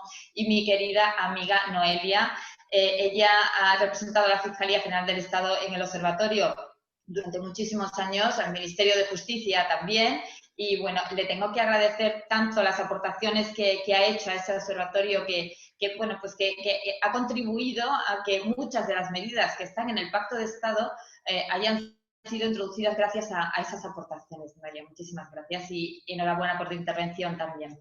Bueno, quería dar las gracias también a María Ángeles por sus palabras tan magníficas, y también pues para congratularnos de lo que ha dicho ella al principio. Tenemos por primera vez una mujer presidenta de una sala en nuestro Tribunal Supremo. Esta mañana, en el Pleno del Consejo General del Poder Judicial, 19 votos han conseguido, por mayoría súper absoluta, que una mujer por primera vez presida. Esto debe ser motivo de celebración y de verdad que le doy la enhorabuena desde aquí. Siguiendo un poco el hilo de lo que nos acaba de narrar ahora mismo Paula, quiero hablar del maltrato infantil en su dimensión en concreto de violencia de género, como no puede ser de otra manera. Por eso, para nosotros desde el observatorio ha sido muy importante, y está también en el Convenio de Estambul y en el Pacto de Estado, poner negro sobre blanco qué es lo que está pasando con los niños, con los hijos y con las hijas de las víctimas de violencia de género.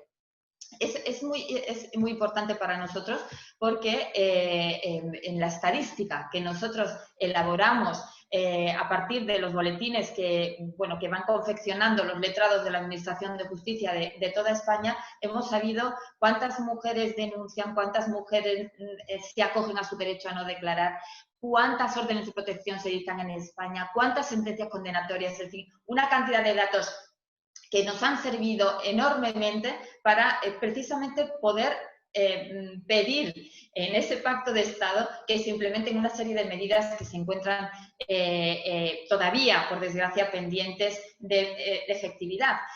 Os he puesto la página para todos los alumnos, la página donde tenemos todos los estudios y todas las estadísticas, informes, etcétera, una cantidad de información verdaderamente valiosa en la página de Poder Judicial, y en concreto hay un enlace que se refiere al observatorio donde podéis ver todo lo que yo os voy a hablar hoy en esta ponencia está recogido en esos estudios, en esos informes.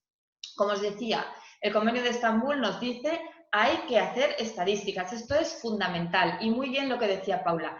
Tenemos muy pocos datos de menores que están siendo víctimas de violencia de género, hijos e hijas de estas víctimas. ¿Por qué? Bueno, fundamentalmente por varios motivos, pero fundamentalmente por uno. O sea, para nosotros, todos los hijos e hijas, todos, absolutamente todos, de una mujer víctima, son víctimas. Todos. Tanto si ellos mismos han recibido una agresión física, psíquica, etcétera, como si han sido testigos. Incluso el propio Tribunal Supremo ya nos ha dicho que esa especial agravación que contiene el Código Penal, ese subtipo agravado de en presencia de menores, no significa que el menor tenga que estar delante viendo exactamente cómo han ocurrido los hechos. Simplemente con que ese menor conviva en ese escenario del miedo, al que se refiere también el Tribunal Supremo, aunque se esconda en su habitación y se tape los oídos para no poder ser más agredido psicológicamente, ya es víctima. Es decir, todas las niñas, niños son víctimas. ¿Qué ocurre? Nosotros en los boletines estadísticos hemos tratado de introducir, precisamente para cumplir este Convenio de Estambul y el Pacto de Estado, introducir un casillero para que podamos tener ese indicador. Por primera vez en este año, en este informe trimestral, hemos incluido ese indicador y, bueno, el resultado todavía es muy bajo, precisamente porque es un dato que resulta muy difícil de conseguir, porque implicaría que, bueno, pues todos los letrados de la Administración de Justicia tuvieran que leer absolutamente todas las denuncias y poder recabar esa información. Todavía nuestros sistemas informáticos, las aplicaciones informáticas no están preparadas para recoger ese dato, pero ya lo hemos incluido en el boletín y esto es muy, muy importante porque en un futuro sabremos realmente de qué número de niños y niñas estamos hablando. Mirad, nosotros hacemos todos los años un estudio de todos los asesinatos que ocurren en nuestro país por violencia de género, de mujeres dentro de la pareja, de mujeres fuera de la pareja y de niños y niñas asesinadas y asesinados por violencia de género. Y decía muy bien Noelia en su intervención, niños asesinados para provocar el mayor dolor que se puede provocar en una mujer, que es hacer daño a tu propio hijo, a tu propia hija. Bueno, pues ahí tenéis en esa estadística como el 71% de las mujeres que han sido asesinadas por violencia de género tenían hijos. Por lo tanto, hemos sacado ese factor de vulnerabilidad importantísimo, que es la maternidad, es un factor más de ser más vulnerable a la violencia más extrema. Fijaos, hacemos también estos estudios en las sentencias de asesinatos y homicidios que se dictan por las audiencias provinciales o por los tribunales del jurado. Fijaos, en un 13% de esas sentencias los hijos son testigos directos de los hechos, es decir, hijas que han visto cómo su madre ha sido asesinada por su padre o por la pareja de su madre. Esto es un dato absolutamente aterrador para poner negro sobre blanco de qué es lo que estamos hablando. Fijaos, nosotros, yo como María Ángeles ha dicho anteriormente, trabajo desde hace 12 años en un juego de violencia sobre la mujer, el número 3 de Sevilla. En muchísimas ocasiones las mujeres no quieren denunciar o se acogen a su derecho a no declarar, del artículo 416 de la Ley de Procedimiento Criminal, por el siguiente motivo. Nos dicen que no quieren perder a sus hijos. ¿Esto por qué es? En primer lugar, porque piensan que si denuncian y se van de su casa, no van a poder proteger a sus hijos. Mientras ellas estén conviviendo con el maltratador, ellas reciben los golpes. Pero si dejan al maltratador, se encuentran con la circunstancia que muy bien describía Paula. ¿Y si tengo que entregarle a mi hijo al maltratador y yo no puedo estar ahí para protegerlo?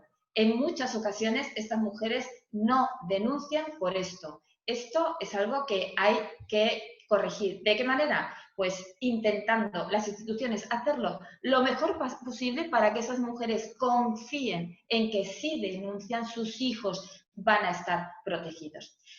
Fijaos, os he traído algunas sentencias muy importantes del Tribunal Supremo, todas, en las que se ve ese cambio ya de chip, ese cambio de paradigma, ¿no? Que es el que necesitamos y por el que tenemos que continuar trabajando. no hace mucho tiempo había jurisprudencia que decía que existía un derecho de corrección, es decir, que un padre le podía dar un cate a un niño, una bofetada, lo que sea, con el fin de educarlo. Bueno, por activa y por pasiva ya el Tribunal Supremo nos ha dicho que una amenaza, aunque sea una leve agresión física, es un delito. No existe ese derecho de corrección como excusa absolutoria, ni siquiera tampoco en la violencia habitual. Ya lo han dicho por activa y por pasiva nuestros órganos judiciales.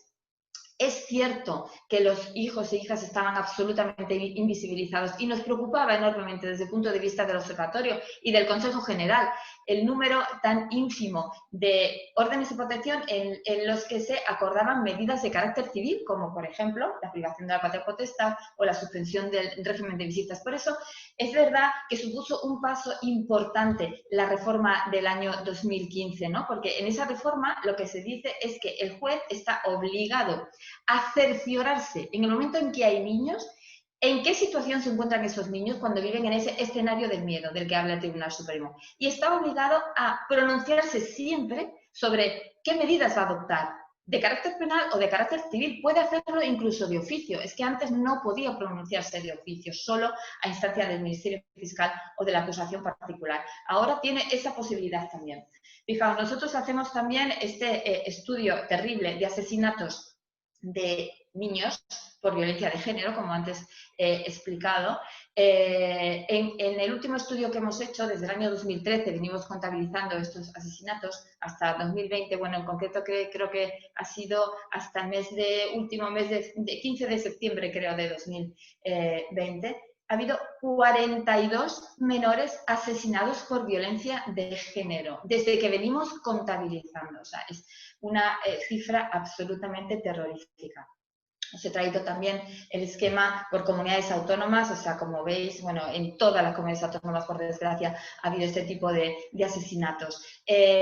Es muy importante también señalar, como venimos visibilizando, ¿no?, como la inmensa mayoría, tanto de las mujeres asesinadas como de sus hijos y sus hijas, son españolas, para desterrar mitos por los que, bueno, en determinadas plataformas dicen que la violencia de género se da porque hay muchos extranjeros en España. No. La mayoría de las mujeres asesinadas son españolas, la mayoría de los asesinos son españoles y, por desgracia, también la mayoría de los tristes asesinatos de menores de edad también son de niños y niñas españolas. Ahí tenéis también como el 87% han sido asesinados a manos de su padre biológico, el 12% a manos de la pareja de la madre. Tenéis ahí todos, cada uno de los asesinatos uno por uno, además lo podéis ver en los estudios que hacemos. Muchos de ellos se suicidan, pero nosotros siempre llamamos la atención sobre el suicidio. Hay también una leyenda urbana, un mito, que dice que la mayoría de estos asesinos se suicidan porque están locos, porque lo tienen todo perdido. No es verdad, no se suicidan todos, muchísimo menos. Y no están locos, y esto lo demostramos con los estudios que hacemos de la sentencia que se dictan en España, porque resulta que nuestros órganos judiciales no aprecian atenuantes ni eximentes ni por enfermedad mental, ni por alcoholismo, ni por drogadicción. Es decir, no están enfermos, ni como eximentes completas ni como incompletas. Cometen estos asesinatos con sus plenas facultades mentales.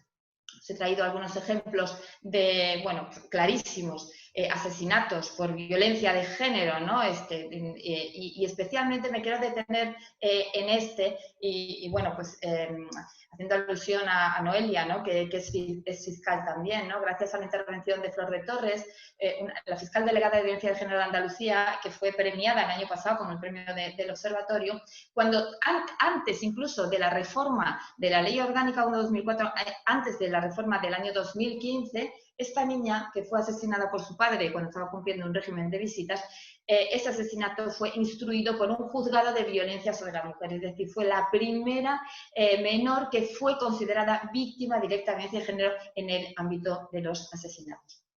Fijaos lo que ya desde el año 2015 viene diciendo la Sala de lo Penal del Tribunal Supremo, ¿no? En un caso en que una menor presenció el ataque del progenitor hacia su madre, que estaba acuchillando, ¿no? Dice que el nexo entre el delito y el perjuicio para el desarrollo integral de la menor, que se vería victimizada por el hecho de mantener el padre la patria potestad y el derecho de visitas, por lo que se cumple el requisito de conexión que exige el artículo 50 del Código Penal. Está ya reconociendo, en un caso muy grave, pero también deben serlo en el resto de los casos, que evidentemente los niños, al ser testigos, sufren, se convierten en víctimas y por lo tanto es necesario privar esa patria potestad y, por supuesto, suspender el régimen de visitas. Otra de las sentencias, ya de la Sala Civil, ya también del año 2015, se refiere a un padre que había sido condenado con anterioridad por malos tratos a otra de sus hijas, ¿no? Y priva igualmente de la patria potestad y del régimen de visitas. Esta sentencia es del año 2016, pero yo siempre la traigo a colación porque es especialmente sangrante para que nos demos cuenta de lo importante que es, lo importantísimo que es el sufrimiento de un menor cuando está viviendo ese escenario de violencia continua a su alrededor. Se trata de un delito de asesinato, siendo en este caso el autor el hijo de la víctima, un niño que desde pequeño había estado viendo, observando, siendo testigo de cómo su padre maltrataba a su madre. La madre llevaba incluso un diario de las agresiones terribles que estaba sufriendo. Bueno, finalmente el hijo imitó la conducta del padre y fue él el que maltrató y el que finalmente acaba con la vida de la madre, ¿no? Y dice el Tribunal Supremo: fracaso de la familia como primera y fundamental escuela de convivencia. Nadie nace odiando o con instintos homicidas, y menos a los progenitores. Es decir, no existe una conducta violenta innata en los hombres, no. La educación, el aprendizaje, el ver diariamente esa conducta victimiza enormemente a esos menores que están conviviendo. Hacemos también estudios sobre sentencias de homicidios y asesinatos a manos de sus progenitores, padres y madres. Esto nosotros lo visibilizamos igualmente. Desde luego es absolutamente incierto que haya más asesinatos de niños a manos de madres que de padres. Lo tenéis ahí todo, o sea, están las sentencias y lo podéis mirar perfectamente en los estudios que hacemos a través del grupo de expertos del Consejo General del Poder Judicial. Bueno, ahí lo tenéis, ¿no? En el último de los estudios, las personas que fueron acusadas, pues desde luego siempre son superior los varones que las mujeres. Voy a ir un poquito más adelante porque... bueno, como sabéis, estos asesinatos de menores también, desde la última reforma del Código Penal, están castigados con penas de prisión permanente revisable. En la base de datos del CENDOC, tengo que actualizarlo, pero hasta fecha de julio de 2019 ya había 10 sentencias del Tribunal del Jurado. Todos los que han sido condenados a esta pena, que es la pena más grave que existe en el Código Penal, son hombres, y en cuanto a las víctimas, 5 niñas, 5 mujeres, 2 niños y 4 hombres. Hablaba muy bien Noelia del Estatuto de la Víctima, ¿no? De lo importante que fue, también Paula se refirió a eso, de lo importante que fue esa reforma. Bueno, pues ahí lo tenéis, el 544 ter. ¿Se aplica? Bueno, pues desgraciadamente no todo lo que nosotros quisiéramos. Sí que estamos viendo cada vez un aumento de esas medidas como medida cautelar en el momento de la instrucción de la causa, pero sin duda alguna tenemos que seguir insistiendo en ello. Ahí tenéis el 544 quinquies, ¿no? Las posibilidades que se les da al órgano judicial de suspender la patria potestad, la tutela, la curatela, establecer un régimen de supervisión en el ejercicio de la patria potestad, en fin, suspender o modificar el régimen de visitas. Está ahí, está en la ley. ¿Por qué no se cumple? Bueno, nosotros en el Consejo General del Poder Judicial estamos haciendo un enorme esfuerzo, os lo puedo asegurar, en el ámbito de la formación de jueces. Quiero que sepáis que gracias al Pacto de Estado y gracias a esa medida que se introdujo por parte del observatorio, ya va a existir, ya se ha creado de hecho, una especialidad propia de violencia de género dentro de la carrera judicial. Es decir, así como existen jueces especializados en mercantil, especialistas en social, especialistas en menores, va a haber jueces especialistas en violencia de género. Es algo que veníamos pidiendo y ya se ha materializado en la última reforma de la ley orgánica. La competencia para el desarrollo de ese mandato legal es del Consejo General del Poder Judicial y ya estamos muy avanzados. En donde hemos avanzado ya mucho más es en el curso obligatorio de perspectiva de género para todos los jueces, todos, absolutamente todos los jueces y juezas que quieran tener cualquier especialidad, la que sea, ya sea laboral, ya sea mercantil, ya sea penal, etcétera, tiene que pasar obligatoriamente por un curso de perspectiva de género. Os tengo que decir que ya se han hecho varias convocatorias. En la primera convocatoria que hicimos se nos apuntaron 1.700 jueces y juezas, en lo cual para nosotros pues fue un enorme éxito, ¿no? por ver ese interés que existe y desde luego está teniendo este curso una enorme acogida y espero, de verdad, estoy absolutamente convencida que toda esta formación y que estamos haciendo desde el Consejo va a surtir efecto muy pronto. Bueno, me voy para atrás. Creo que ya lo ha visibilizado antes Paula en sus diapositivas, pero efectivamente, estas son las medidas que se adoptan normalmente en el ámbito de la orden de protección, medidas de carácter civil. Veis como, por ejemplo, la prestación de alimentos sí que tiene un porcentaje bastante alto, un 20%, pero, sin embargo, todavía la suspensión del régimen de visitas, la suspensión de la patria potestad todavía está en unos porcentajes muy bajos.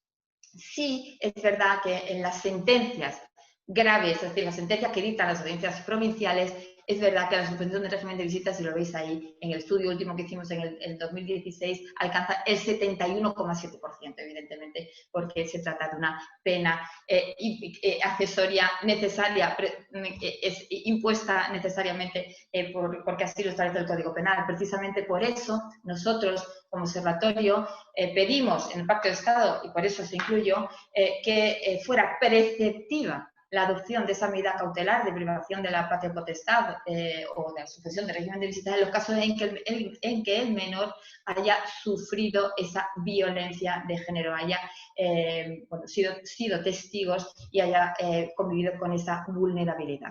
Bueno, como sabéis, en el Estatuto de la Víctima se han incluido muchísimas medidas de protección del menor en el ámbito ya propio de la justicia, en el acceso de la justicia. Es decir, se está haciendo muchísimo esfuerzo para que todas las declaraciones de esos menores se hagan con cámaras Gesell grabadas a través de expertos. Es decir, es que está prohibido que un menor tenga que declarar en un juicio, ¿no? En ese sentido, todo lo que se refiera a adelante modernización informática de los órganos judiciales es vital para esa protección de los menores. Bueno, una de las conclusiones de unificación de criterios que hicimos con nuestro grupo de expertos y con un grupo de jueces y juezas especialistas, y en esto, estoy convencida que todos estamos de acuerdo, aparte de considerar a los menores como víctimas directas de la violencia y que de hecho se utilizan como delitos instrumentales para dañar o hacer padecer a la madre, es el tema del impago de las pensiones, que igualmente está bastante invisibilizado.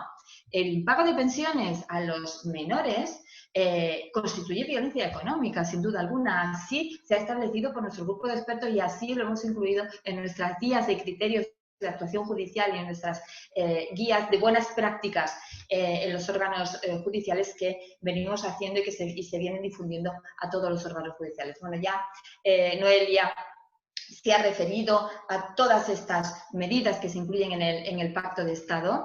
Desde luego, nosotros lo que pedimos, como ya decía, era la imperatividad de la supresión de ese régimen de visitas. Es necesario para que se pueda cumplir en todo caso, ¿no?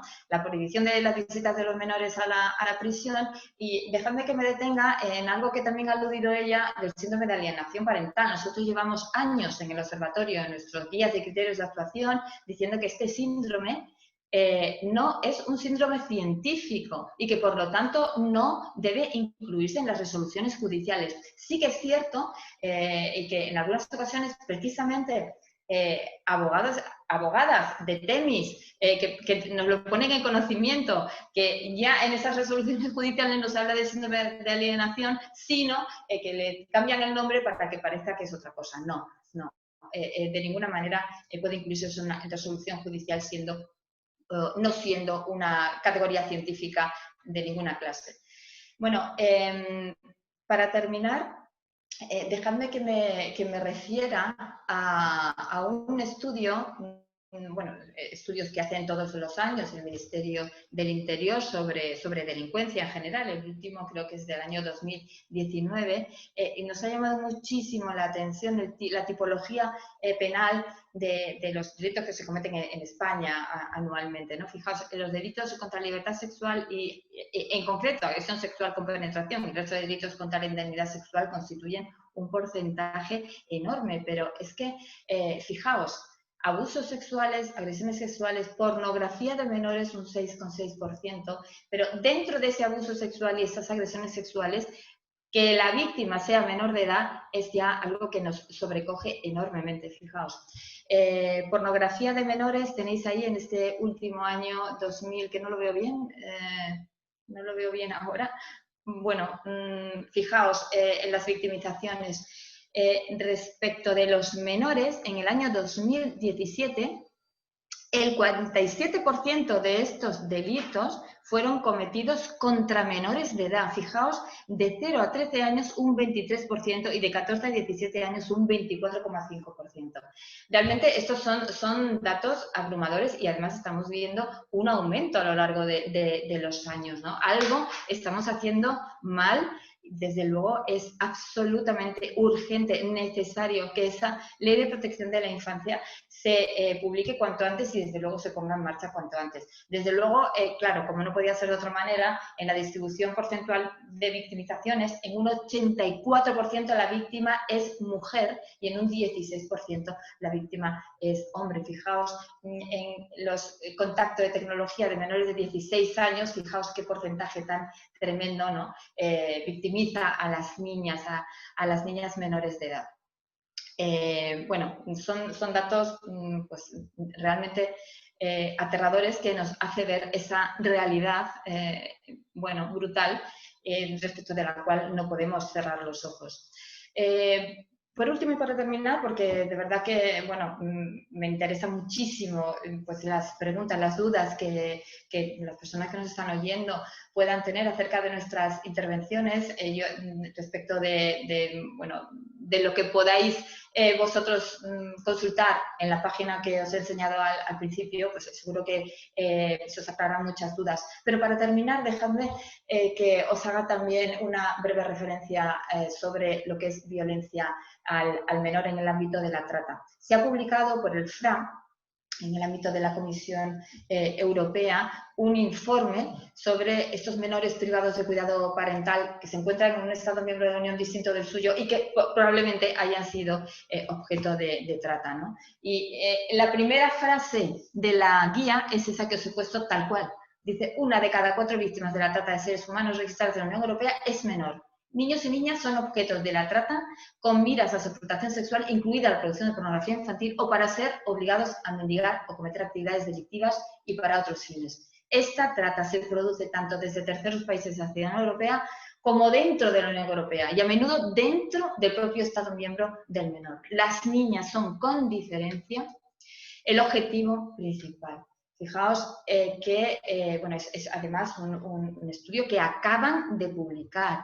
Estamos en el siglo XXI con niñas secuestradas, obligadas a prostituirse y, es más, os tengo que decir, por desgracia, España es el primer país de Europa en lo que se refiere al consumo de mujeres tratadas. Es algo tremendo sobre lo que tenemos que trabajar muchísimo, porque si la violencia de género todavía queda mucho por hacer, tanto la violencia en pareja como la violencia sobre la mujer por el hecho de ser mujer, la trata es algo absolutamente invisibilizado. Bueno, muchísimas gracias por vuestra atención y bueno, ya me someto a lo que la moderadora nos diga. Gracias. Muchas gracias. De verdad que Estoy aprendiendo muchísimo, ¿no? En este caso, de verdad, Ángeles, gracias por recordarnos la importancia de la estadística. Hoy se cumplen también este año de tantas conmemoraciones, los 25 años de la Conferencia de las Mujeres para la Mujer de Pekín, que nos recordó en la Plataforma para la Acción la importancia de contar con los datos imprescindibles para un diagnóstico y para poner en marcha medidas, ¿no? Y la verdad es que en fin, desde ese punto de vista, la labor que se está haciendo de estadística judicial nos permite muchas veces poner el foco en aquellas carencias, ¿no? Y ha sido muy explícita también, Ángeles, cuando ha expuesto esos datos sobre el porcentaje de adopción de medidas cautelares que implican las suspensiones. Es muy importante. También destacar, bueno, pues un dato muy doloroso que nos recordaba también Paula, y es que, bueno, pues muchas mujeres postergan la ruptura, muchas mujeres víctimas de violencia postergan la ruptura y se someten a esa situación precisamente por evitar exponer a sus hijos, por, en fin, la falta de expectativa de que realmente se restrinja o se adecue al interés del menor ese régimen de estancias, ¿no? Destacamos también el esfuerzo de formación que se está haciendo enorme desde el Consejo para esa perspectiva de género que también en la mesa de ayer se conceptuaba como imprescindible y bueno, por ampliar el foco también a aquellas violencias que también sufre infancia y adolescencia en relación a otras formas de violencia de género que afectan de forma desproporcionada a las mujeres, como es la cuestión de la trata, de la prostitución y la pornografía, que también aquí no nos vamos a extender más. En fin, bajo nuestro punto de vista de Temis ha sido objeto de una regulación un poco deficiente en el proyecto de ley. Bueno, la verdad es que, en fin, espero que hagáis un poco, mira, te pedían que repitieras el título de la guía de trata, Ángeles, la guía sobre trata que habéis hecho desde el Poder Judicial. Sí, bueno, no, la guía, esta última no es del Poder Judicial, la última guía que he sacado es del FRA, es de la Agencia de los Derechos Fundamentales de la Comisión Europea, lo tenéis, verás, os lo voy a enseñar otra vez, a ver, os lo voy a enseñar, la tenéis colgada en la página del FRA, de la Comisión Europea, se llama, a ver, os lo digo, se llama Menores privados del cuidado parental al encontrarse en un Estado miembro de la Unión Europea distinto del suyo. Está publicado con fecha muy, bueno, pues prácticamente de este mes o yo creo que de esta semana. Es un manual que lo tenéis publicado en la página de la Comisión Europea. Bueno, pedían también bueno, el título de la tesis de cum laude de Paula es Menores y Violencia de Género, Nuevos Paradigmas. Yo no sé, Paula, si la tienes también, está colgada en la plataforma de la delegación, creo que es así. Sí, está colgada en la plataforma. Vamos, en lo que es la página web del Observatorio de Violencia. Sí. Bueno, preguntaban también, y pregunta para ti, Noelia, preguntaba Lola Aparicio que has hecho relación a que los fiscales, los procesos piden la suspensión del régimen de visitas sobre la partida potestad. Pregunta Lola también si se interpone recurso en el caso de que el juez no lo acuerde. Sí, lo que os decía es lo que aparece plasmado dentro de las medidas del Pacto de Estado contra la Violencia de Género. Por un lado os decía que había 267 medidas en una de las cámaras y en la otra 214 medidas. Una de ellas es esta imperatividad, y la cito textualmente, en la suspensión del régimen de visitas en los casos en los que el menor haya presenciado, sufrido o convivido con esa violencia de género. Ahora bien, una cosa es lo que aparece plasmado en el papel, lo que se nos pide dentro de esas medidas del Pacto de Estado, y otra cosa es cómo todavía estamos en el proceso de implementación de estas medidas. Hasta ahora nos encontramos con que es reducidísimo el número de casos en los que dentro de un procedimiento judicial se acuerda la suspensión de ese régimen de visitas, y ello a pesar de que aparece plasmado, como bien decimos, dentro de las medidas del pacto y dentro de la formación que se nos da siempre por parte de la Fiscalía General del Estado en materia de violencia de género a los fiscales especialistas se nos hace especial hincapié en esa necesidad. Pero ¿con qué nos encontramos en muchísimas ocasiones? Que lo que se viene a hacer generalmente en la práctica judicial es que se pregunta directamente a la propia madre, ¿usted estaría de acuerdo en que se llevara a cabo la supresión del régimen de visitas con respecto a estos menores de edad? A mí creo que rara vez se me pasará porque es algo que tengo muy presente y a veces se me ponen los pelos de punta a pesar de llevar tantísimos tiempo ya dedicado a la violencia de género cuando escucho la respuesta de las madres, y en muchísimas ocasiones ellas mismas dicen es que no es un mal padre, lo que me hace a mí no implica que con respecto a sus hijos no sea un padre ejemplar. Y entonces a mí me deja pasmada el que la madre, que sabe que no hay mayor daño que se le puede hacer en la mayoría de los casos a un menor de edad, que es que le hagan daño a su madre, que maltraten a su madre, que es ver a su madre cómo sufre, ya sea física o psicológicamente, y que a pesar de todo es la propia mujer, la propia víctima, la que dice, es un buen padre. Esa es la idea que muchas veces incluso todavía en los medios de comunicación se intenta traducir cuando aparece que ha sido una mujer que asesinada a manos de su pareja o expareja, seguimos oyendo en los medios de comunicación, ha aparecido una mujer muerta. No, no ha aparecido como si fuera una espora, es que se ha producido un asesinato con independencia de la calificación jurídica que luego merezca. Pero a pesar de todo ello, preguntamos a la propia madre y según la edad de los menores si se ha prohibido o no ir a los menores y nos encontramos con ese escenario. De ahí que ese sea uno de los motivos por los que en muchísimas ocasiones no se acuerda de esa supresión de régimen de visitas. Ahora bien, la segunda parte de la pregunta es, ¿se recurre si el juez no lo acuerda? Pues en el caso en el que el fiscal lo haya pedido, obviamente si no pierde toda la coherencia, si tú lo pides no le haces el seguimiento al procedimiento y no lo recurres cuando el juez no lo acuerda. Lo normal es que vayamos de la mano porque es difícil que el juez no haya visto una misma realidad que le ha visto el fiscal y no vaya en el sentido en el que se ha solicitado por el fiscal, más teniendo en cuenta que es a quien le corresponde velar especialmente por la protección de los menores de edad, al propio fiscal. Pero insisto en que nos queda mucho trabajo por delante para conseguir el que se lleve a cabo la aplicación de esta medida de imperatividad en el cumplimiento de la suspensión de ese régimen de visitas. Obviamente tenemos que continuar en esa trayectoria porque parece difícil lo que hemos argumentado, que se pueda llegar a ser un buen padre cuando se maltrata a la madre. Espero haber respondido. Perfectamente, Noelia. No sé si queréis añadir algo más. La pregunta era directamente dirigida a Noelia. Perdona, Noelia, creo que había alguien que preguntaba, bueno, pero aunque la mujer se niegue y tal, el fiscal lo puede pedir, por supuesto, y también se puede acordar de oficio. Es más, nosotros en nuestro juzgado en muchas ocasiones hay que ponerse en la piel de una mujer que no es consciente del riesgo que corre. Es que en muchas ocasiones no sabe, no detecta hasta qué punto corre peligro su vida, su integridad física, psíquica y, por supuesto, de sus hijos y hijas. Nosotros en nuestro juzgado acordamos órdenes de protección si la mujer no quiere declarar, porque se trata de un delito público perseguible de oficio, como muy bien sabe Noelia, y en muchas ocasiones hay que intervenir. Es que a veces depender solo de la voluntad de una mujer que está sometida, que está aterrorizada. Claro, tenemos muchísimas más herramientas. Precisamente por eso, a partir de 2015, ya las medidas, incluso de carácter civil, se pueden adoptar perfectamente de oficio.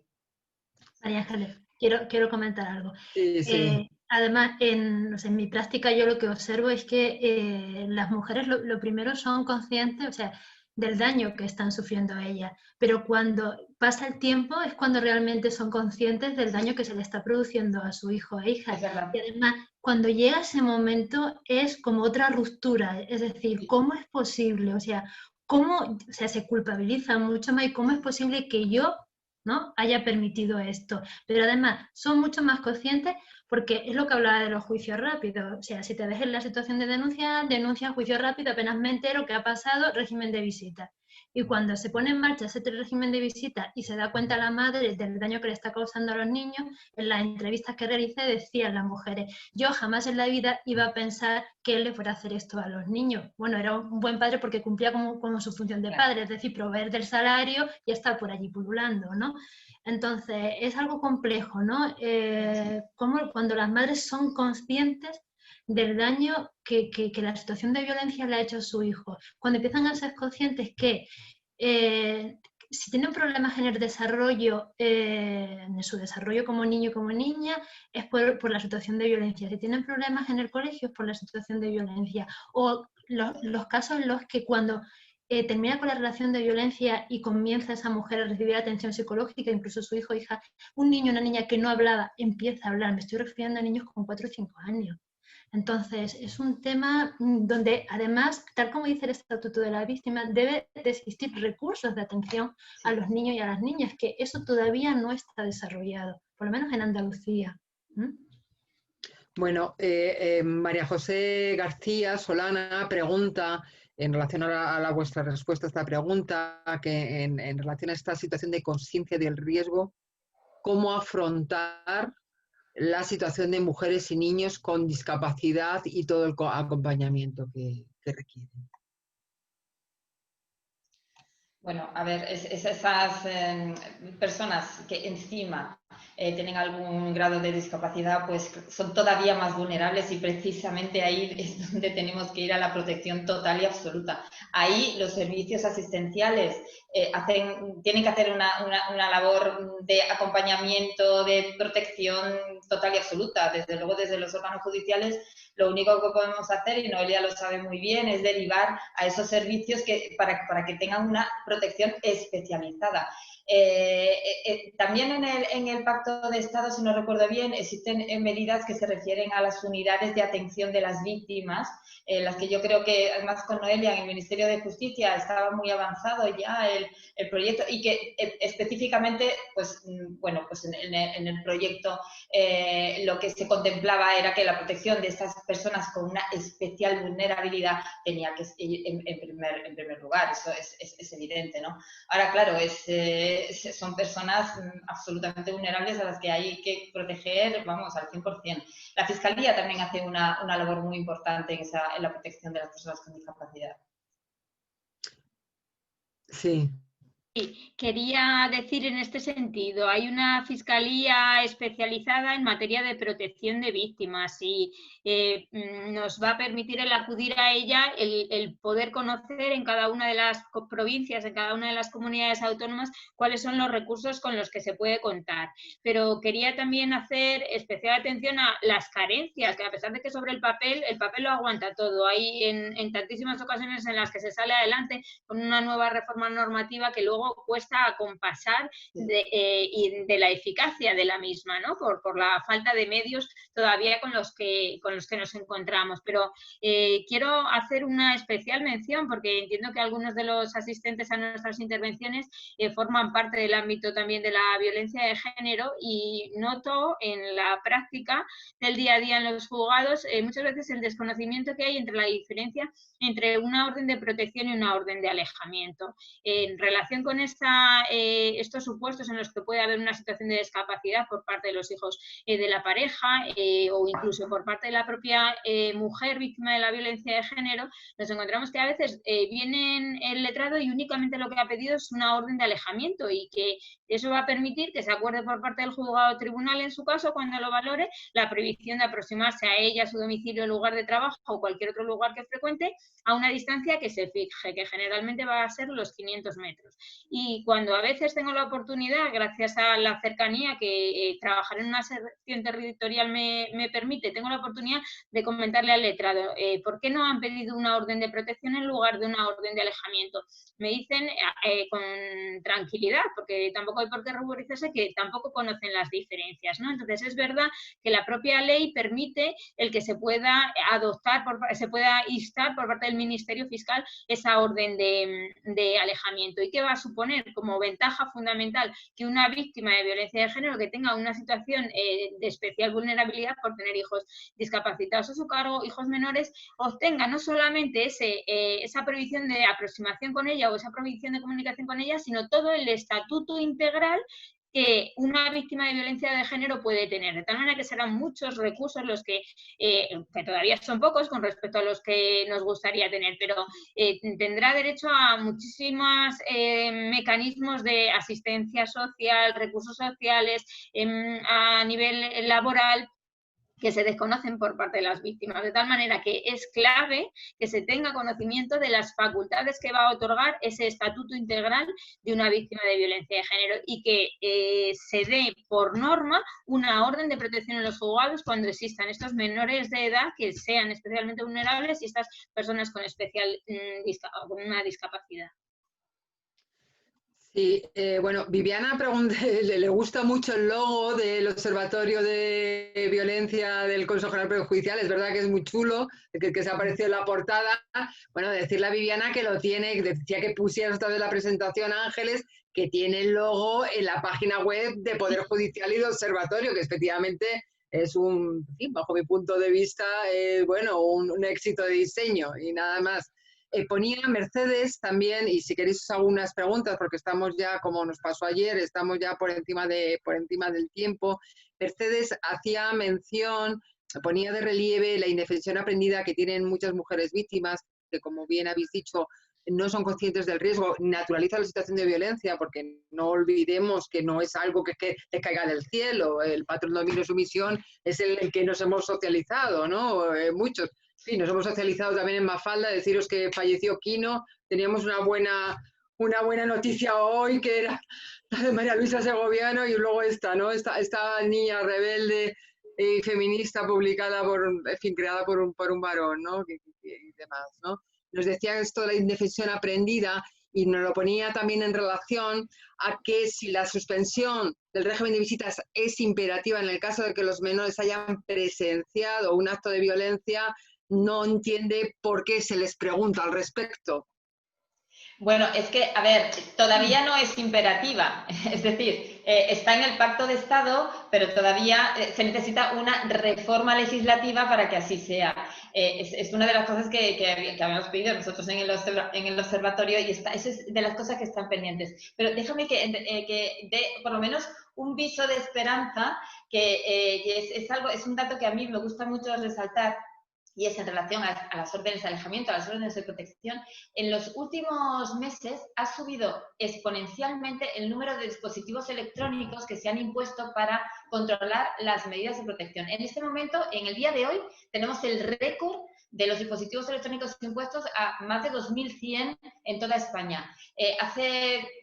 Cuando yo empecé en el observatorio, prácticamente hace 6, 7 años, la media de imposición eran unos 600, 700, ahora vamos por 2.000. O sea, esto es importante para ver cómo el esfuerzo que hacemos en formación va dando sus resultados. Sin duda alguna, una mujer que tiene un dispositivo y sobre todo una mujer que tiene algún tipo de discapacidad, ella o sus hijos, el hecho de tener un dispositivo electrónico y vigilada 24 horas al día de su maltratador, sin duda alguna les genera una seguridad que es, para ella es imprescindible. Por eso, por lo menos vamos avanzando en ese sentido y esperamos además y lo que hemos pedido es que estos dispositivos también se impongan no solo a la violencia en pareja, sino a todas las mujeres que sean víctimas de violencia fuera de la pareja también.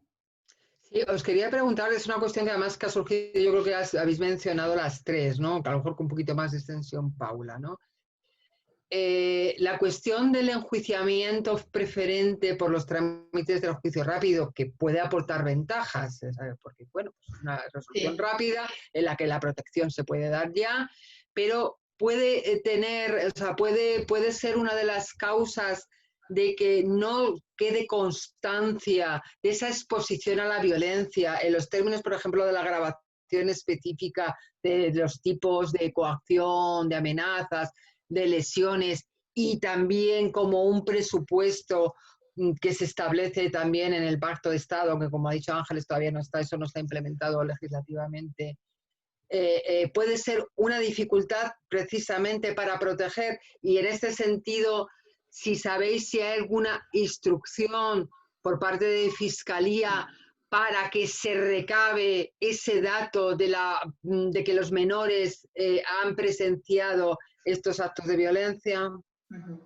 Sí, bueno, a ver, te cuento la experiencia que tenemos nosotros en el juzgado, y dices muy bien, María Ángeles, que a veces no sabes qué es mejor o peor, porque se puede perfectamente incoar un juicio rápido por violencia habitual. O sea, lo que ocurre es que es verdad que en muchas ocasiones el fiscal, la acusación particular, pide un informe de la Unión de la UBIC, de la Unidad de Valoración Forense, precisamente para comprobar si los hijos son también víctimas y sobre todo para comprobar si la mujer tiene secuelas psicológicas, porque necesita el fiscal valorarlas a la hora de hacer la calificación jurídica. Pero nosotros, bueno, en muchos juzgados se dictan sentencias por violencia habitual sin informe de la UBIC, porque si tienes acreditados varios hechos ya puedes integrar una violencia habitual. Ahora bien, es cierto, y tienes mucha razón, María Ángeles, de lo que dices. A veces es mejor que esa señora se vaya con todo el pack completo, con la sentencia, con la prohibición de alejamiento, con todo lo que conlleva una sentencia dictada de conformidad, antes de que el procedimiento se dilate demasiado y que el maltratador la coaccione para que retire la denuncia. Bueno, sobre el artículo 416 ha habido una sentencia importantísima en la semana pasada en el Tribunal Supremo, que la verdad es que ha supuesto un antes y un después y se está llevando a la práctica ya en todos los órganos judiciales. Es decir, una mujer que ha declarado ya con su letrado, se ha personado con su acusación particular, ya no puede después acoger su derecho a no declarar. Es decir, no podemos volver la cara a situaciones, bueno, terribles que constituyen delitos públicos, ¿no? En ese sentido, es verdad que a veces no se sabe. Yo diariamente veo en mi juzgado mujeres que, por desgracia, al ser la instrucción larga o no larga o tardar 2 o 3 meses, vienen y nos dicen que no quieren continuar. A ver, es lógico, una mujer que está pasando por esa situación, el procedimiento es algo durísimo para una mujer, durísimo. Tener que declarar una y otra vez. Claro, entonces a veces no sabes qué es lo mejor, ¿no? Pero yo mantengo que desde luego se puede perfectamente incoar un juicio rápido por violencia habitual. A ver qué dice Noelia. Sí, corroboro también.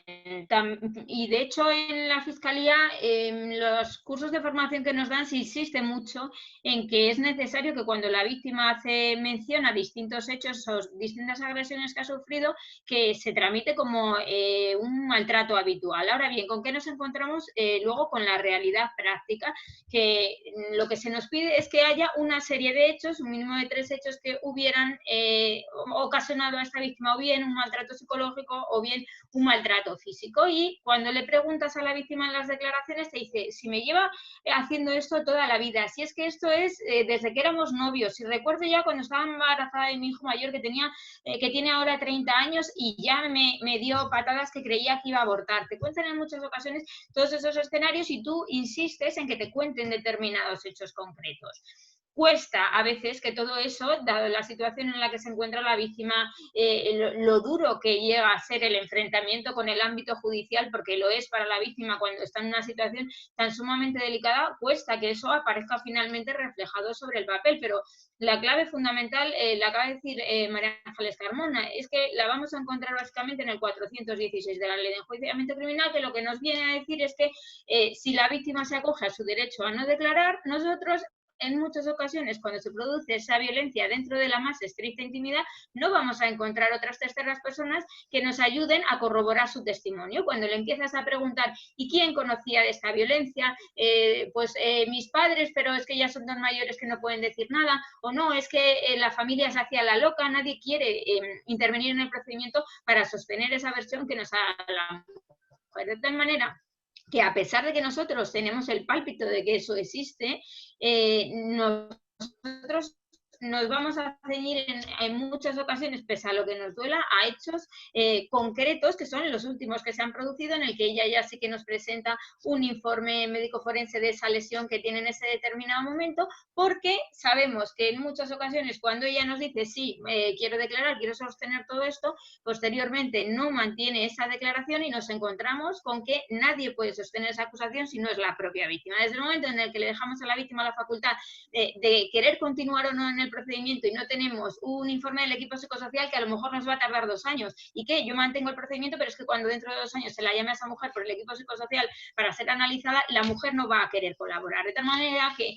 es clave la fortaleza emocional que la víctima de violencia de género tenga. Por eso yo siempre insisto tanto en el que se haga uso de la asistencia psicológica que este tipo de víctimas tienen que recibir. Cómo se tiene que empoderar la víctima para que realmente cuando se enfrenta al proceso penal tenga la capacidad para continuar en el mismo. Porque si no, lo que decía María Ángeles es, ¿qué decimos? Por lo menos que hoy salga de aquí con una sentencia condenatoria que ya le supone que la hoja histórico-penal que tenía sobre mi mesa, que aparece limpia, ya deje de estar limpia, que se anoten una serie de medidas cautelares, que se registre en el SIRAC y que posteriormente este señor se va a encontrar con que si se le ha puesto una orden de alejamiento respecto a su pareja o expareja, puede llevar a cabo un quebrantamiento de la misma, porque se ha comunicado, porque le ha escrito WhatsApp, porque le ha llamado por teléfono, porque le ha ido a buscar a la salida del trabajo de su domicilio. ¿Y qué es lo que nos dice la Fiscalía en las últimas instrucciones? Que nosotros, ante el primer quebrantamiento que se produzca, lo que tenemos que hacer es o bien pedir que se ponga el dispositivo electrónico del que acabamos de hablar, o bien directamente que se acuerde la comparecencia, que se cite una comparecencia de prisión y que pueda ingresar directamente con el primer quebrantamiento en prisión. Esas son las instrucciones que nosotros tenemos en Fiscalía, de tal manera que a día de hoy lo que nos encontramos continuamente es que ante ese primer quebrantamiento o bien ponemos pulsera o bien ponemos prisión. Ya es un grandísimo avance con respecto a lo que podría suponer el dilatar en el procedimiento un maltrato habitual que no tenemos en muchísimas de las ocasiones la certeza de que vaya a culminar con una sentencia condenatoria. Entonces, a mí, estos últimos pasos que estamos dando en torno a los delitos de quebrantamiento me parecen clave. O sea, la última instrucción, bueno, de las últimas instrucciones que se ha llevado a cabo por la Secretaría de Estado de Seguridad, que fue en julio del año 2019, venía a insistir continuamente en la necesidad de imponer este dispositivo electrónico ante el primer quebrantamiento. De tal manera que, ¿qué nos dice luego el protocolo de pulseras? Que necesitamos saber si la víctima consiente en que se ponga ese dispositivo electrónico, porque obviamente también es un sistema de protección, pero también es una carga para ella, que tiene que estar continuamente recargando el dispositivo en un estado emocional difícil, porque puede él provocar que continuamente esté pitando ese dispositivo y a ella la genera una alteración importante en su día a día. Entonces, una vez que ella sí que consiente que ese dispositivo se le instale, vamos a tener con muchísima más facilidad la posibilidad de obtener una sentencia condenatoria por este quebrantamiento. Me parece que no hemos conseguido por la vía directa muchas cosas que nos gustaría a los profesionales conseguir con este recorrido del maltrato habitual y que obviamente no nos debemos de salir de esa línea desde el momento en el que haya otra serie de indicios que nos sirva, pues que ella cuente que ha estado yendo a la casa de la mujer durante X años, que ha contado determinadas caídas accidentales. Siempre la misma mujer te cuenta que se cayó de la bicicleta y que lo contó así en el médico, luego se cayó por las escaleras. Podemos ya conseguir muchos elementos de prueba y entonces nadie va a hacer la vista gorda a un maltrato habitual. El problema es cuando tú a la víctima no la ves fuerte y quieres, a pesar de todo, agarrarlo. Y creo que en la mayoría de los casos actuamos así. En ese sentido, porque dices, quiero que se vaya de aquí con algo y sé que en breve lo vuelvo aquí a ver con un quebrantamiento. No sé si lo he explicado. Sí, muy bien. La verdad es que de todas estas cuestiones surgen otras más, pero ya hemos agotado un poco el plazo de media hora más respecto a lo previsto de cortesía, agotando a las panelistas, un poco al alumnado. Carlota preguntaba, pero bueno, la respondo yo directamente. Carlota preguntaba si la fuente de las estadísticas judiciales son solamente las sentencias. No, son todo el procedimiento judicial. Todo. La estadística judicial también recaba el número de archivos antes de llegar a la sentencia, de instrucción, etc. Bueno, de nuevo, agradecer muchísimo. Nos vamos un poco, en fin, respecto de las conclusiones, que existen mecanismos legales, que serían necesarios más mecanismos también un poco con carácter, implementar las medidas del Pacto de Estado para la protección, en el sentido que habéis dicho vosotras. En fin, la gran virtud de las estadísticas judiciales para poder realizar un diagnóstico y que la continuidad, desde luego, de la estadística judicial. Y bueno, no sé, que si queréis aportar algo más de conclusión. Y bueno, ya despedirme porque ya no despedirme de las ponentes y despedirme del alumnado, porque ya pues a continuación pues otras personas, otras coordinadoras pues tomarán el relevo en las siguientes sesiones. No sé si queréis añadir algo más. Me permitís para terminar, y es muy importante, quiero hacer un agradecimiento muy especial a Temis por el esfuerzo y la labor que está haciendo, y a todos los abogados y abogadas del turno de oficio de violencia de género en esta época de confinamiento, una época muy difícil para toda la administración de justicia. Los letrados y las letradas han estado ahí, en ningún momento han bajado la guardia, han estado trabajando, bueno, incluso en agosto se han habilitado días. De verdad, mi admiración y mi agradecimiento a los abogados y abogadas que están trabajando en el turno de oficio. Nada, muchísimas gracias. Gracias. Hasta la próxima. Hasta la próxima. Daros y salud, más que nunca. Gracias a todos, gracias.